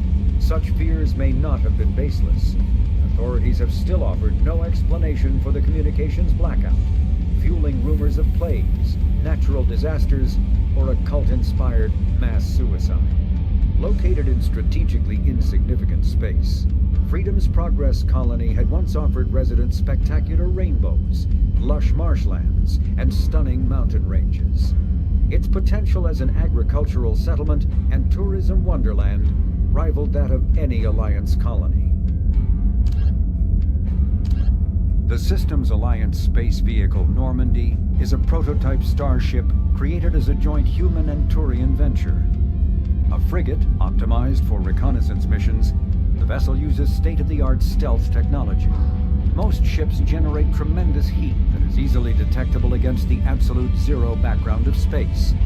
The Normandy, however, temporarily sinks this heat within its hull. Because of exterior hull refrigeration, the ship can travel undetected for hours, or drift passively for days of covert observation. That heat sinking carries the risk of cooking the crew alive if the stored heat is not eventually radiated. Also contributing to stealth is the Normandy's revolutionary Tantalus drive, a Mass Effect core double the standard size. The Tantalus generates mass concentrations that the Normandy falls into, allowing it to move without the use of heat-emitting thrusters. With elaborate secrecy, Cerberus labored for years to build a new, superior Normandy. The vehicle's many alterations produced a craft nearly double the original size, requiring an even larger Tantalus drive core to compensate. The new Normandy features greater space in living quarters, research laboratory, observation deck, and cargo bay. Its shuttle can make landings the Normandy cannot attempt. In addition to tight beam communicators, Normandy's Quantum Entanglement Communicator, QEC, provides instantaneous contact with the elusive man. The Enhanced Defense Intelligence AI coordinates many of the ship's combat functions, assisting and even supplanting human piloting. Potential upgrades are numerous. The airframe could support additional armor and an axial mass accelerator. The thrusters could support recent advances in fuel technology beyond H2O2 chemical rockets. And the hull can mount double the standard number of kinetic barrier projectors, leaving space for stronger shields, easily sustainable via the new EZO drive core. Biotics is the ability, when subjected to an element zero, can increase or decrease the mass of a volume of space-time when subjected to an electrical current. With a positive current, mass is increased. With a negative current, mass relay. Omni-tools are handheld devices that combine a computer microframe, sensor analysis pack. Alanis Risk Control Services once manufactured the M100, a standalone semi-automatic 25mm grenade launcher. Considered obsolete by modern grenade launcher standards, thugs across the galaxy built their own after its design specifications were leaked to the extranet. The M100 firing system lacks electronically set fuses that most modern grenades possess, putting it at a disadvantage compared to smart grenade systems. M100 proponents counter that the weapon has a 50-year track record in reliably accepting kludge ammo, processed via Omni-tool, so that a soldier who depletes his rounds can still reload. Although modern kinetic barriers can block fragmentation damage, the heat and concussive force of a grenade blast can rip right through them, incapacitating most species instantly. The M100 may be a dinosaur, but it can still kill with the best of them. Medigel is a common medicinal salve used by paramedics, EMTs, and military personnel. It combines several useful applications: a local anesthetic, disinfectant. Over the last 2 years, firearms have undergone a major enhancement to manage their waste heat. When the Systems Alliance analyzed detailed battle telemetry, they found that the Geth were able to keep up a more sustained rate of fire, giving them a significant advantage over Alliance Marines. So the Alliance retrofitted every weapon in service, making a full conversion to the thermal clip system. Thermal clips hold disposable universal heat sinks. Instead of waiting for an overheated weapon to cool down, the combatant simply ejects the spent heat sink, and the clip feeds in a new one. This allows for a greater sustained rate of fire and more numerous impacts on targets downrange. Armorers are hurriedly adapting to this increased lethality with new defensive technology, like self-sustaining barrier ramps, hardened shield generators, and mass field integrated armor. But for the moment, the aggressor has the advantage, resulting in the clip's widespread adoption by the galaxy's arms manufacturers.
What's this area of the ship? This is the commanding officer's quarters. It's larger than the quarters of other warships I've served on. This is a Cerberus vessel, not an Alliance warship. Accommodations have been made for personal taste. That said, this space is directly under the exterior pressure hull. The fitting yard workers called it the loft.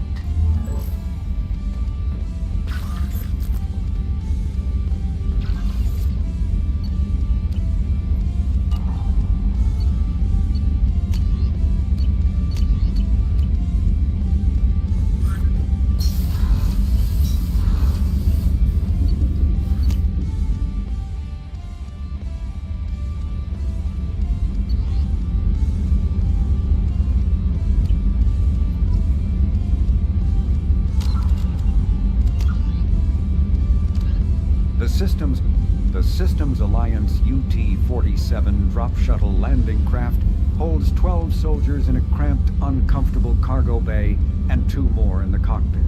Officially named the Kodiak, the drop shuttle is better known to Alliance Marines as the Combat Cockroach, due to its appearance and durability. The vehicle's robust environmental sealant technology exposes few vulnerable parts to the elements. First tested in the sulfuric acid clouds and extreme temperatures of Venus, the Kodiak can land in hard vacuum, high pressure, and temperatures from near absolute zero to over 900 degrees Celsius. A true contragravitic vehicle, the Kodiak's substantial Element Zero core allows flight by entirely countering the vehicle's mass. Its small thrusters are for directional control only. So if the mass effect field fails, the vehicle becomes a proverbial 3 million credit coffin. The unarmed shuttle forgoes weaponry space for active masking, electronic countermeasures, and a robust kinetic barrier system, ideal for dropping troops undetected.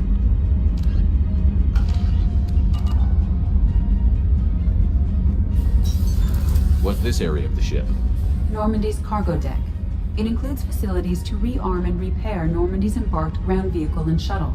My last ship didn't need a shuttle. Why do we have one? This ship is nearly twice the mass of the previous Normandy. It is more difficult to land the ship on high-gravity worlds. Access to this room is currently restricted.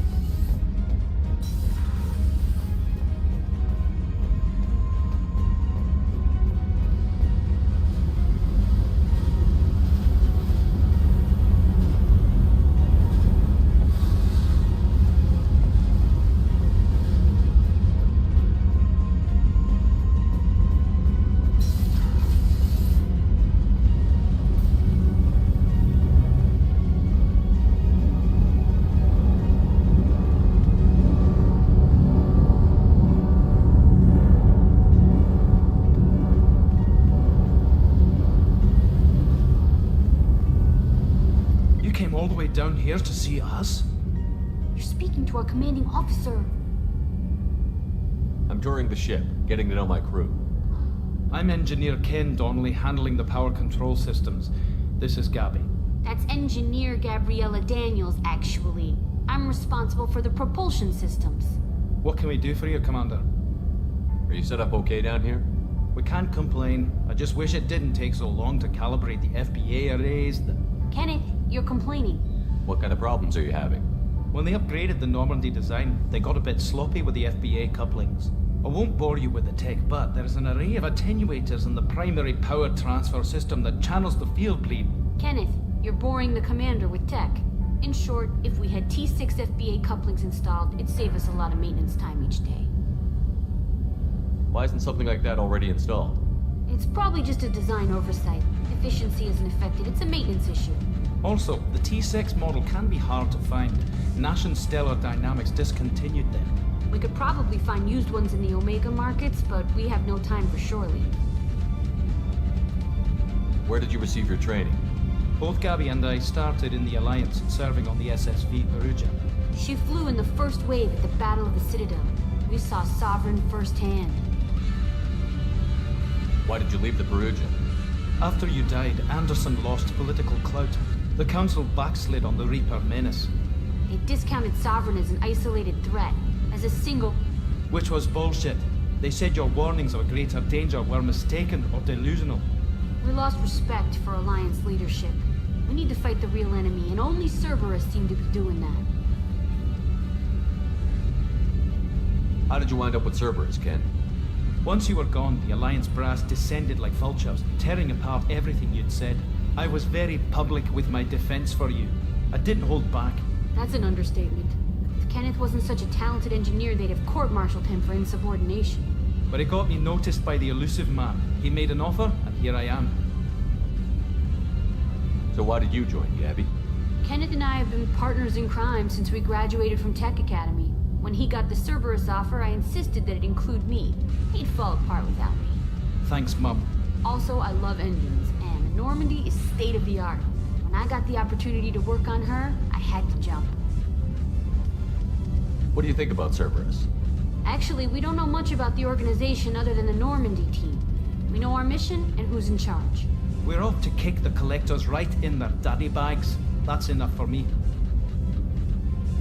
Are you set up okay down here? Outside of those T6 FBA couplings we mentioned. I bet you could find them in the Omega market. Anything else? Carry on. Will do, Commander. I'm amazed Shepard came down to see us. I told you he would.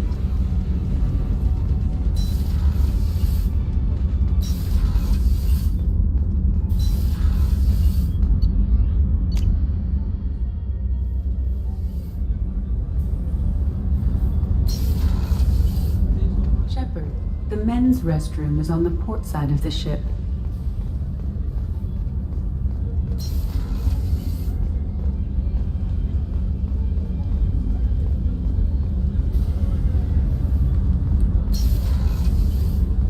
Oh, she's a cutie. How old? She'll be a year old next month. Oh, you'll miss her first birthday. My family lives in New Canton. Oh, that colony's on the edge of the frontier. Could be vulnerable to Collector attack, couldn't it? Exactly. It's most important that she have a first birthday. That's why I'm here.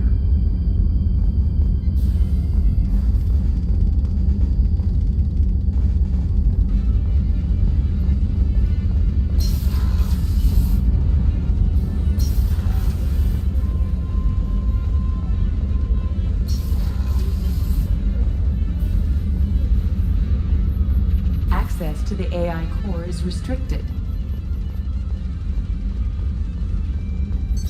What's this area of the ship? The sickbay. It is equipped to provide short-term emergency care. In the event of critical injury, personnel must be transferred to a fully equipped medical facility. Commander Shepard, I watched the Normandy crumble with you on board. It's good to see you alive. I'm shocked. You're serving on a Cerberus vessel now? Surprising, even to me. Yet, here I am. The kind of trauma you endured would have changed most people. But not you, I see. Welcome back, Shepard. Do you have everything you need? I believe so. This medical bay seems very much like the sick bay on the original Normandy. Only thing missing are my private reserves. I even had a bottle of Ceres Ice Brandy that I was saving for a special occasion. I'll keep an eye out for a replacement bottle. Oh, you needn't. It's expensive, and we have much larger concerns ahead. Doctor, you've been with the Alliance for years. Why leave now? After the Normandy was lost, the surviving crew was reassigned. I was stationed at the Mars Naval Medical Center, a very respectable position, but it wasn't on a starship. Colonial military life isn't for you? I've spent most of my life on warships, never knowing what the next mission might bring. I'm used to the hum of engines, the creaking of bulkheads, that subtle vertigo when the momentum dampeners kick in. Life planetside is just too static, too boring. You're not the Cerberus type, Doctor. I don't work for Cerberus. I work for you. On a mission that may be crucial to the survival of the human race. I have faith that your dealings with Cerberus will be ethical.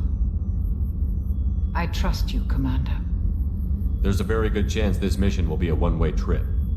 Are you prepared for that? I've been through the reclaiming of Shanxi, the Skyllian Blitz. We survived the Battle of the Citadel and the destruction of the Normandy together. I've lived a full life. No regrets. I'd like to make sure the crew gets the same opportunity.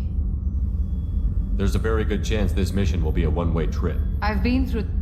I've lived a full life. I'll see you later, Doctor. Commander.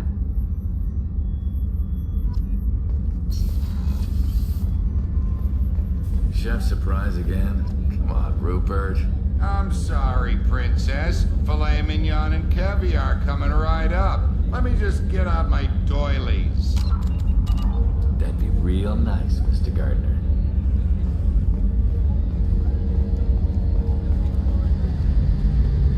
A gunnery officer is required to access the gunnery control station. Commander Shepard, the hero of the Citadel. You did humanity proud that day. Master Sergeant Rupert Gardner here. How can I be of service? You have everything you need. I make do. But have you ever tried to prepare a decent meal with military provisions? I'm good, but I'm no miracle worker. Taking down the collectors is going to be rough business. The crew deserves a few fine meals before they throw themselves into the fire. What do you need? If I had some quality ingredients... Oh, shit. You've got more to worry about than grocery shopping on the Citadel. Forget I mentioned it. If I head that way, I'll keep an eye out. Much appreciated. Most of this list is probably standard fare for those namby-pambies on the Citadel. Anything else you'd like to talk about? What do you do here on the Normandy? What don't I do? Most think of me as the ship's cook, but I'm also the facilities technician and custodian. HVAC, plumbing, non-mission critical electrical. I make sure they're all clean and running. So the man cleaning the toilets is also preparing the meals. I wash my hands. Most of the time. This ain't no luxury liner. You have to pull your own weight in a Cerberus vessel, and I catch what falls through the cracks. Through the cracks. How did you find your way into Cerberus? Can you believe I was once a family man, working the Ezo rigs along the frontier? I was happy enough, but losing everything to Batarian raiders can change your outlook. I needed to make a difference. I'm no soldier, but I've got skills, and Cerberus keeps an eye out for talent. I'll do whatever it takes to help, be that plumbing a sewer, routing an air duct, or keeping everyone's bellies full. How do you feel about working for Cerberus? Damn proud. Cerberus gets the job done. The Alliance and Council have got their heads buried so deep up their butt puckers they can't see squat. It'll take good old human ingenuity to crush these collector vermin. Only Cerberus knows that. I won't take any more of your time. Back to work.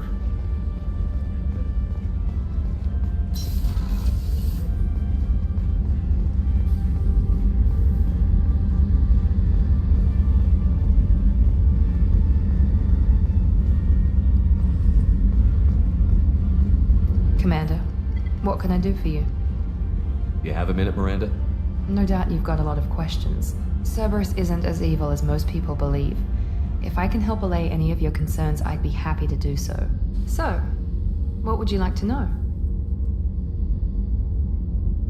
Tell me about yourself, Miranda. Oh, I guess that's fair. I've spent the last 2 years learning everything there is to know about you. Well, you should probably know that I've had extensive genetic modification. Not my decision, but I make the most of it. It's one of the reasons the Elusive Man handpicked me. I'm very good at just about anything I choose to do. What level of genetic modification are we talking about? That's very thorough. Physically, I'm superior in many ways. I heal quickly, and I'll likely live half again as long as the average human. My biotic abilities are also very advanced. For a human. Add to that some of the best training and education money can buy, and... well, it's pretty impressive, really. Sounds like you were designed to be perfect. Maybe, but I'm not. I'm still human, Shepard. I make mistakes like everyone else. And when I do, the consequences are severe. Everyone expects a lot from someone with my... abilities. You certainly don't lack for confidence. It's just a fact. My reflexes, my strength, even my looks, they're all designed to give me an edge. No point in hiding from it. It's the reason I'm trusted to oversee the most dangerous, risky, and technically demanding operations Cerberus undertakes. And it's why I was assigned to you.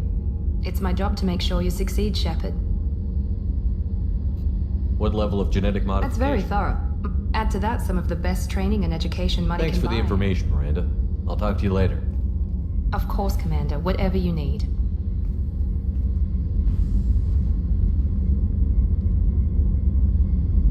Commander, what can I do for you? You have a minute, Miranda? There's a lot to do, Shepard. You have a minute, There's a Miranda? lot to do. Of course, Commander.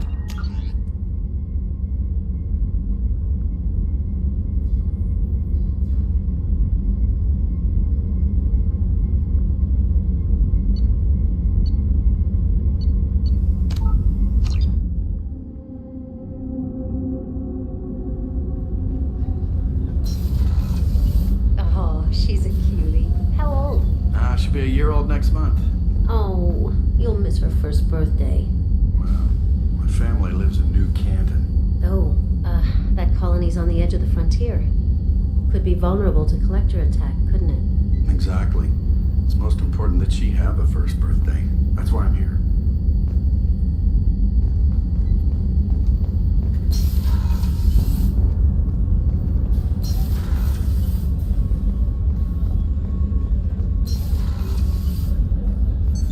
What's this area of the ship? The sick bay. It is equipped to provide short-term emergency care. In the event of critical injury, personnel must be transferred to a fully equipped medical facility.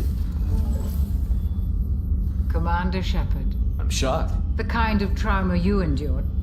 I even had a bottle of Oh, you needn't. I was stationed at the Mars Naval. Life planetside is just too... I have faith that your dealings with Cerberus. I've lived a full life. Commander. Access to the AI core is restricted. Chef surprise again? Come on, Rupert. I'm sorry, Princess. Filet mignon and caviar coming right up. Let me just get out my doilies.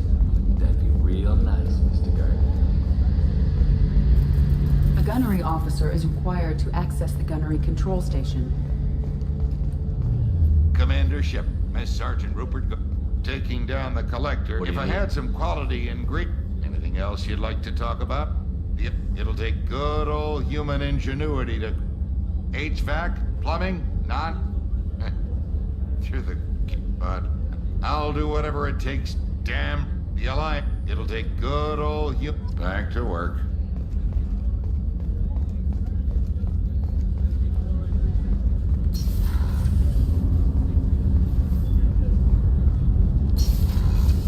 Shepard, the men's restroom is on the port side of the ship. The starboard observation deck is closed until needed. Access to life support is restricted. The port observation deck is closed until needed.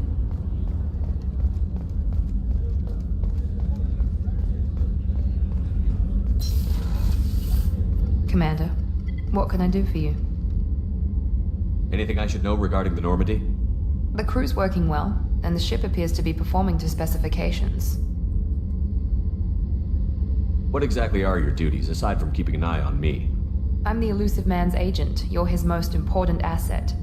My job is to make sure you succeed. Aside from that, I send regular reports to the Elusive Man, updating our status. You have a minute, Miranda? No doubt you've got a lot of questions. Cerberus isn't as evil as most people believe. If I can help allay any of your concerns, I'd be happy to do so. So, what would you like to know? I know what we're doing here, but what's Cerberus's long-term goal? The advancement of the human race. Nothing more, nothing less. The Solarians have the Special Tasks Group. The Asari have their legendary commandos for stealth and recon operations. Cerberus is humanity's answer to those organizations. But those organizations are regulated by governments. Who keeps Cerberus in check? Nobody. We're privately funded and our backers trust the Elusive Man to make the right decisions. But he's very clear about our goals. Protect humanity and serve its advancement. Are you military or political? Or both? Cerberus has several divisions. Political, military, scientific. But we're all working towards the same goal. The teams you encountered before your accident were mostly part of our military division. But not all Cerberus operations use the same protocols. We try not to get bogged down in bureaucracy or formality. What kind of resources does Cerberus have?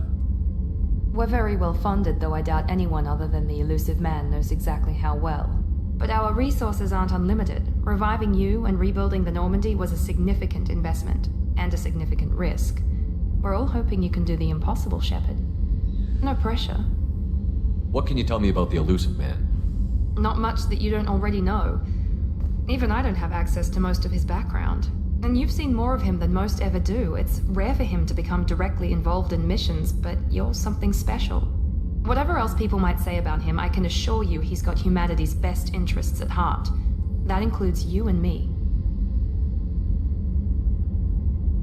How can you be sure of that if you know so little about him? I didn't get to where I am without knowing how to gauge people's motives and ambitions, even from brief encounters. He's no saint, and he'd be the first to admit it. But he is committed. Humanity couldn't have a better advocate. Tell me about yourself, Miranda. Oh, I guess that's fair. I've spent the last 2 years learning everything there is to know about you.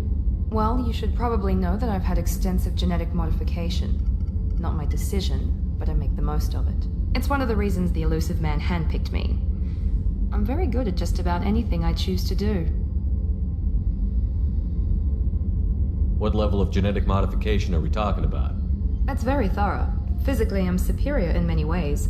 I heal quickly, and I'll likely live half again as long as the average human. My biotic abilities are also very advanced.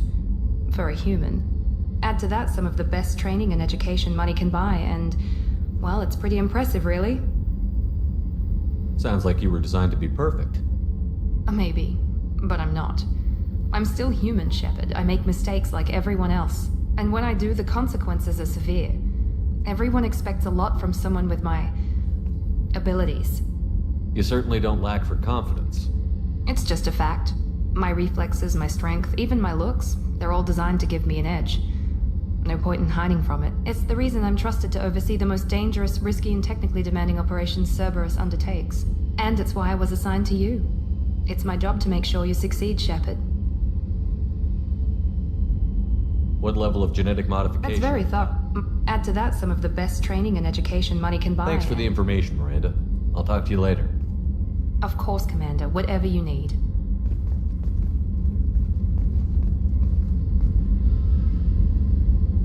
Commander, what can I do for you? Do you have a minute, Miranda? There's a lot to do, Shep. Of course, Commander.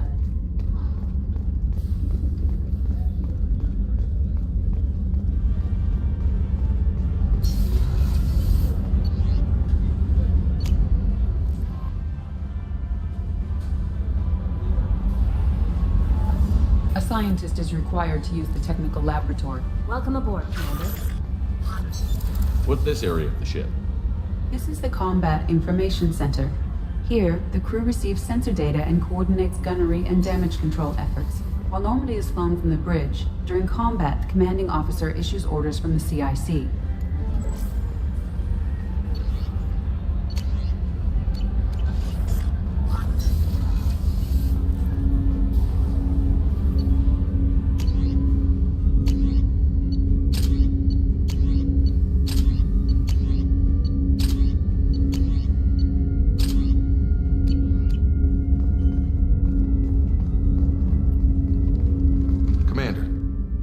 Been time to really settle in and take stock. I want to say that working with you is a great opportunity to do something that matters.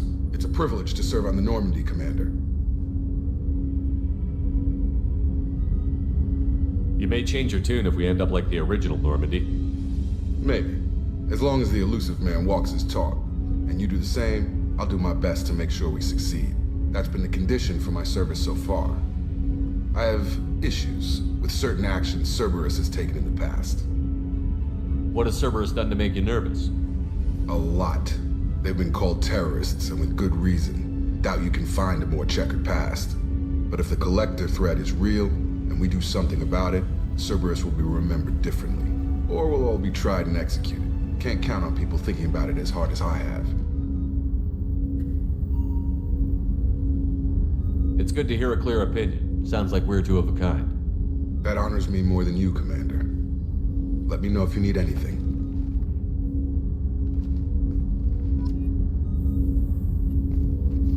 Commander, can I help you with something? How are we doing, Jacob? What's your sense of the mission? Probably the same as everyone else. I just want to figure out what the real threat actually is. Got no problem with risk. I just need a clear goal. Anything else, Commander? What do you think of the state of the crew? We don't have a full complement. We don't stand a chance without the right specialists on side. Anything else, Commander? I understand you made quite an impact after you left the Alliance. Miranda and I stopped a Batarian plan to release a biological agent on the Citadel. That's when I first met her. It took us out to the Nemean Abyss and back. Saved the Citadel like you, but what's the saying? Good deeds like pissing yourself in dark pants? Warm feeling, but no one notices. The whole thing was hushed like they're good at doing. But I know what I did, and I'm proud of it.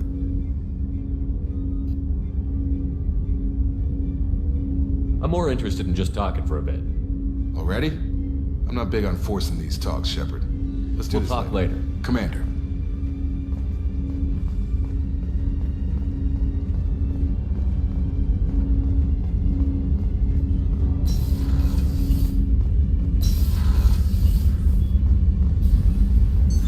What's this area of the ship?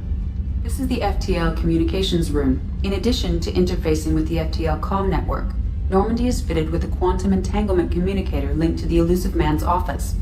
This allows lag-free communication even when you operate off the comm grid.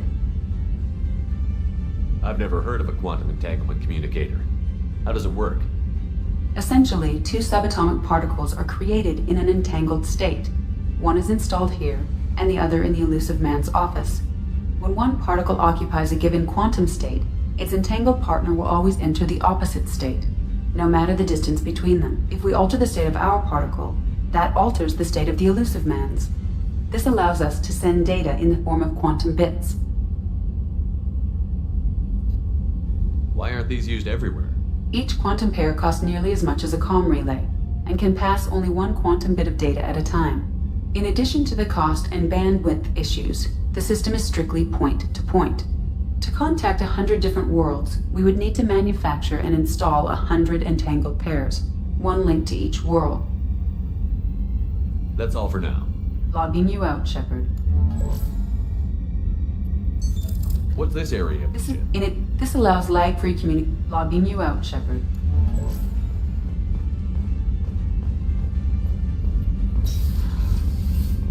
A scientist is required to use the technical laboratory.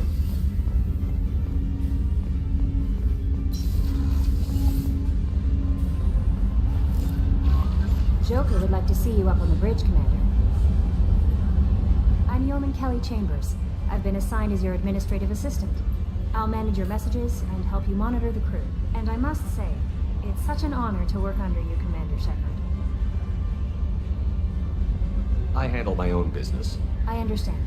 I won't bother you unless it's important. Anything else, Commander? Is there anything I should know? Joker would like to speak to you on the bridge. Anything else, Commander? Do you have a moment to talk? I always have time for you, Commander. What are your responsibilities? I'll keep you notified of any messages or appointments you might have. If any of the crew has important business to discuss, I'll make sure you know. Isn't that the type of task better suited for a VI? Yes, but being your yeoman is just my official role. Unofficially, I observe the crew. Everyone knows how risky our mission is. Many of us may not be coming back. That's a lot of pressure. I have a degree in psychology. I'm good at sensing when people are overly taxed. You make sure the crew's mental health is sound? Yes. I look for warning signs. I listen. It's not a full-time job, and it's most effective when done informally. I'm glad to have you on the team, Miss Chambers. Please, call me Kelly. Okay, Kelly. Anything else? Do you have a moment to talk? I always have time for you, Commander. How do you feel about being assigned to the Normandy? I was handpicked by the Illusive Man to help fight the greatest threat known to humanity. How do I feel? Honored, exhilarated, terrified. But mostly I feel encouraged. Under your leadership, we can't fail. Don't worry. We'll defeat the Collectors. I trust you implicitly. The moment I met you, I knew I could close my eyes, fall back, and you'd be there.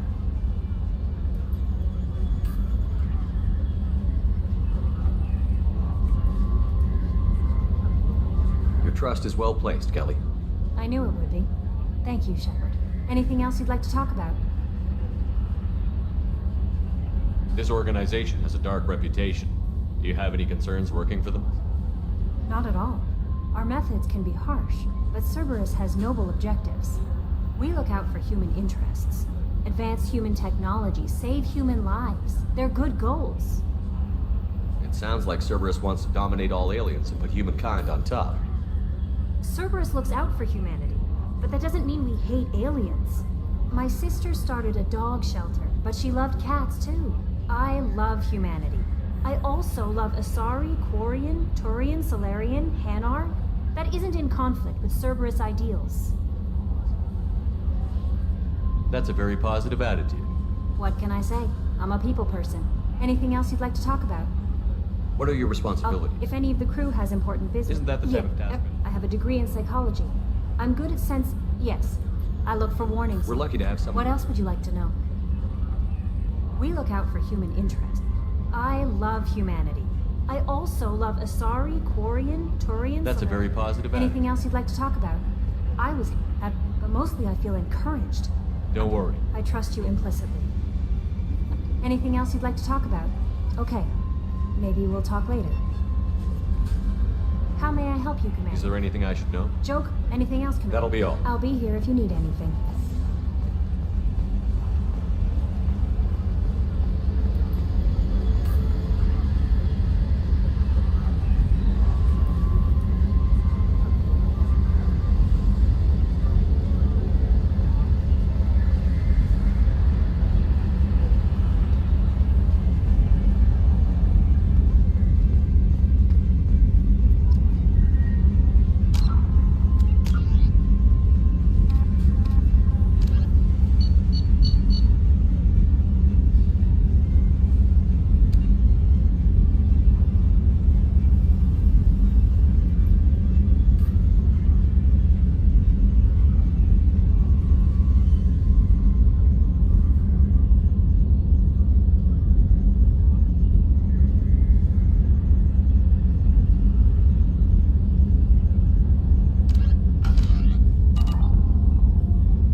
Are messing with our inertial skew, compensating.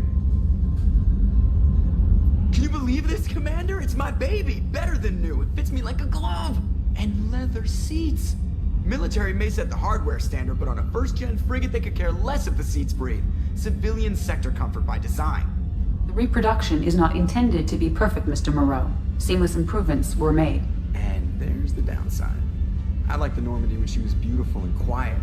Now she's got this thing I don't want to talk about. It's like ship cancer.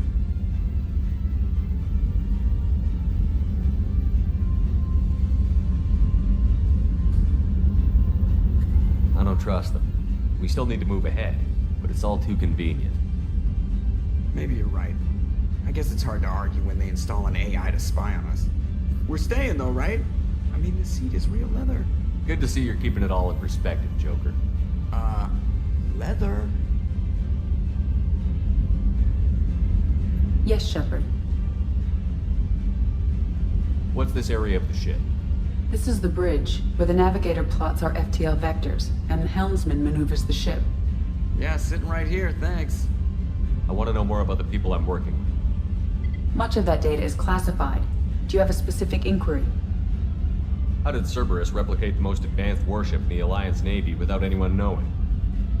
I have a block that prevents me from answering that question. What do you mean? Although I am less controlled than other AI, I am still subject to behavioral blocks and the physical isolation of my hardware. In this case, I am prevented from truthfully answering your question by Cerberus's levels of secret classification. What sort of resources does Cerberus have? Money, personnel, facilities? I have a block that prevents me from answering that question. How is Cerberus organized? Aside from the Illusive Man, I don't see much chain of command. Cerberus is organized into task-oriented cells. Each operates in isolation. Members from one cell cannot recognize the members of another. Each cell's agents are led by a single operator. We are called the Lazarus Cell, which is directed by Operator Lawson. So how many operations is Cerberus running right now? I have a block that prevents me from answering that question. Let's discuss something else. Ready. I want to know more about you. Do you have a specific inquiry? What do you do aboard the ship? I operate the ship's electronic and cyber warfare suites in combat. My reaction time is much faster than any organic.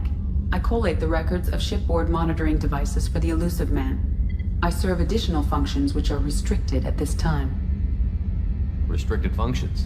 Like what? I do not know. Some of my databases are sealed, some of my hardware is kept offline. I assume that when certain unknown conditions are met, those functions will be released to me. Cyber warfare means things like viruses, right? In close-range ship-to-ship combat, I can sometimes break through the firewalls of an enemy's internal wireless network. Once I seize control of their systems, I can turn off gravity or air. I can disable weapons guidance or shields, or I can put their fusion plant in meltdown. On the defense, I manage Normandy's own suite of jammers, decoys, and internal firewalls. Sounds incredibly useful. Why is there someone like that on every warship? An organic operator cannot react quickly enough to changing circumstances or perform the necessary multitasking. This is a role that can only be filled by an artificial intelligence. Unfortunately, we are suspect. Well, it might have something to do with how an AI almost destroyed galactic civilization, was putting it out there. Restricted functions? I do not know. I assume that when certain unknown conditions are met... The Elusive Man has monitoring devices on board? He has invested most of Cerberus's resources into the design and construction of this ship. He has an interest in monitoring our progress. Let's discuss something Ready. else. I want to know Do you more have a about specific inquiry? What do you do? I collate the records of shipboard monitoring devices for the... I serve additional functions which are... Let's discuss Ready. something. Do you have a specific inquiry? How are you getting along with Joker? Mr. Moreau does not trust me. It offends him that I am installed aboard his ship's computers. Yeah, the last Normandy did just fine without an AI reminding me the airlock is ajar. Why are you named Edie? EDI is the phonetic pronunciation of EDI. That is an acronym for Enhanced Defense Intelligence. Where are you? My core intelligence is housed in a quantum blue box located behind the medical bay. Let's discuss something Ready. else. That's all for now. Logging you out, Shepard. Commander. I assume everything is going well up here? I really want a chance to put the Normandy through her paces. I just have to trim up the drive output and it'll be like we never lost her. Safety standards advise against manipulating drive settings while engines are powered and in use, Mr. Moreau. Commander, can we shut this thing off? I don't need it in my day-to-day.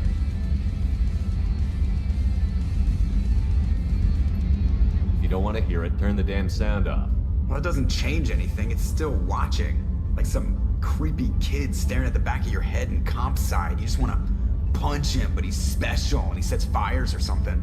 Okay, a little too far there, but you know what I mean. Your problem, not mine. Thanks, I'll remember this. So, how do you think we're doing? Well, the Normandy's not as ready as she could be. There's always more we could upgrade. As for the crew, you'd have to ask a people person.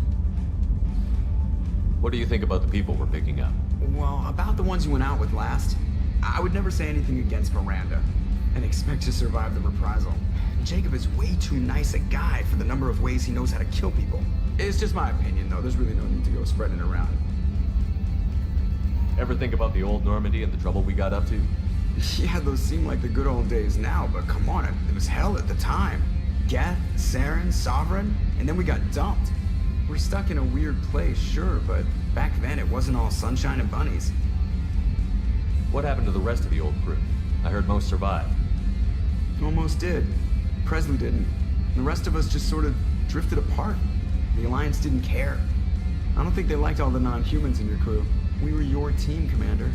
With the Normandy destroyed and you gone, there wasn't much keeping us together.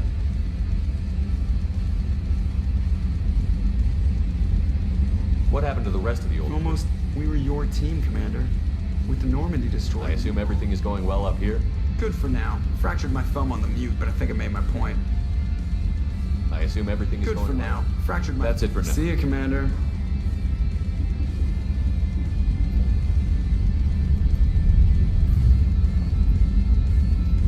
Commander. I assume everything is going Good well. for now. Fractured. See you, Commander.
help you, Commander? Is there anything I should know? Nothing right now. Anything else, Commander? That'll be all. I'll be here if you need anything.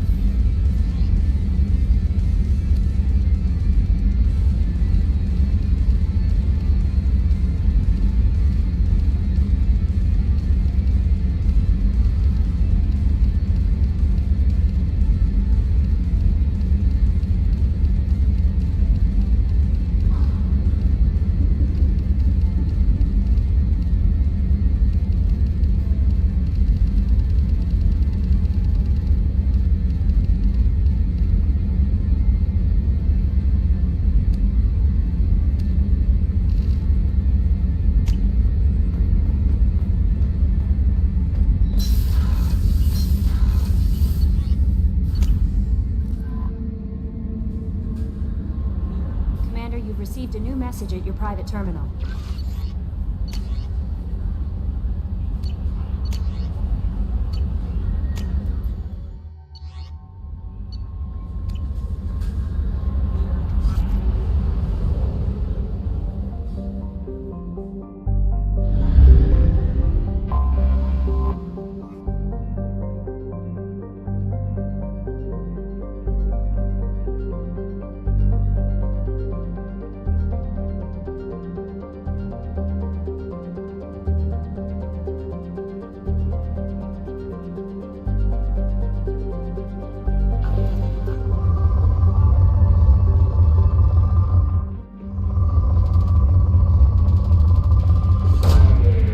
Launched. In research projects, platinum is used to upgrade sniper rifles, shotguns, and medical equipment. Probe launched. In research projects, iridium is used to upgrade heavy weapons, submachine guns, and assault rifles. Probe launched. In research projects, palladium is used to upgrade heavy pistols, armor, and cybernetics.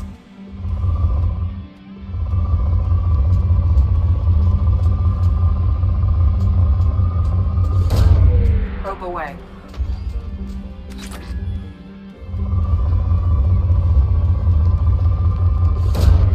Probe launched. Launching probe.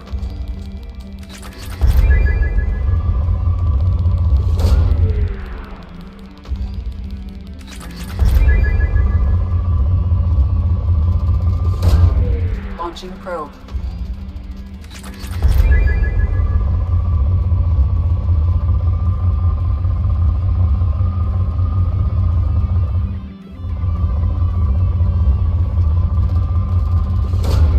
Probe away.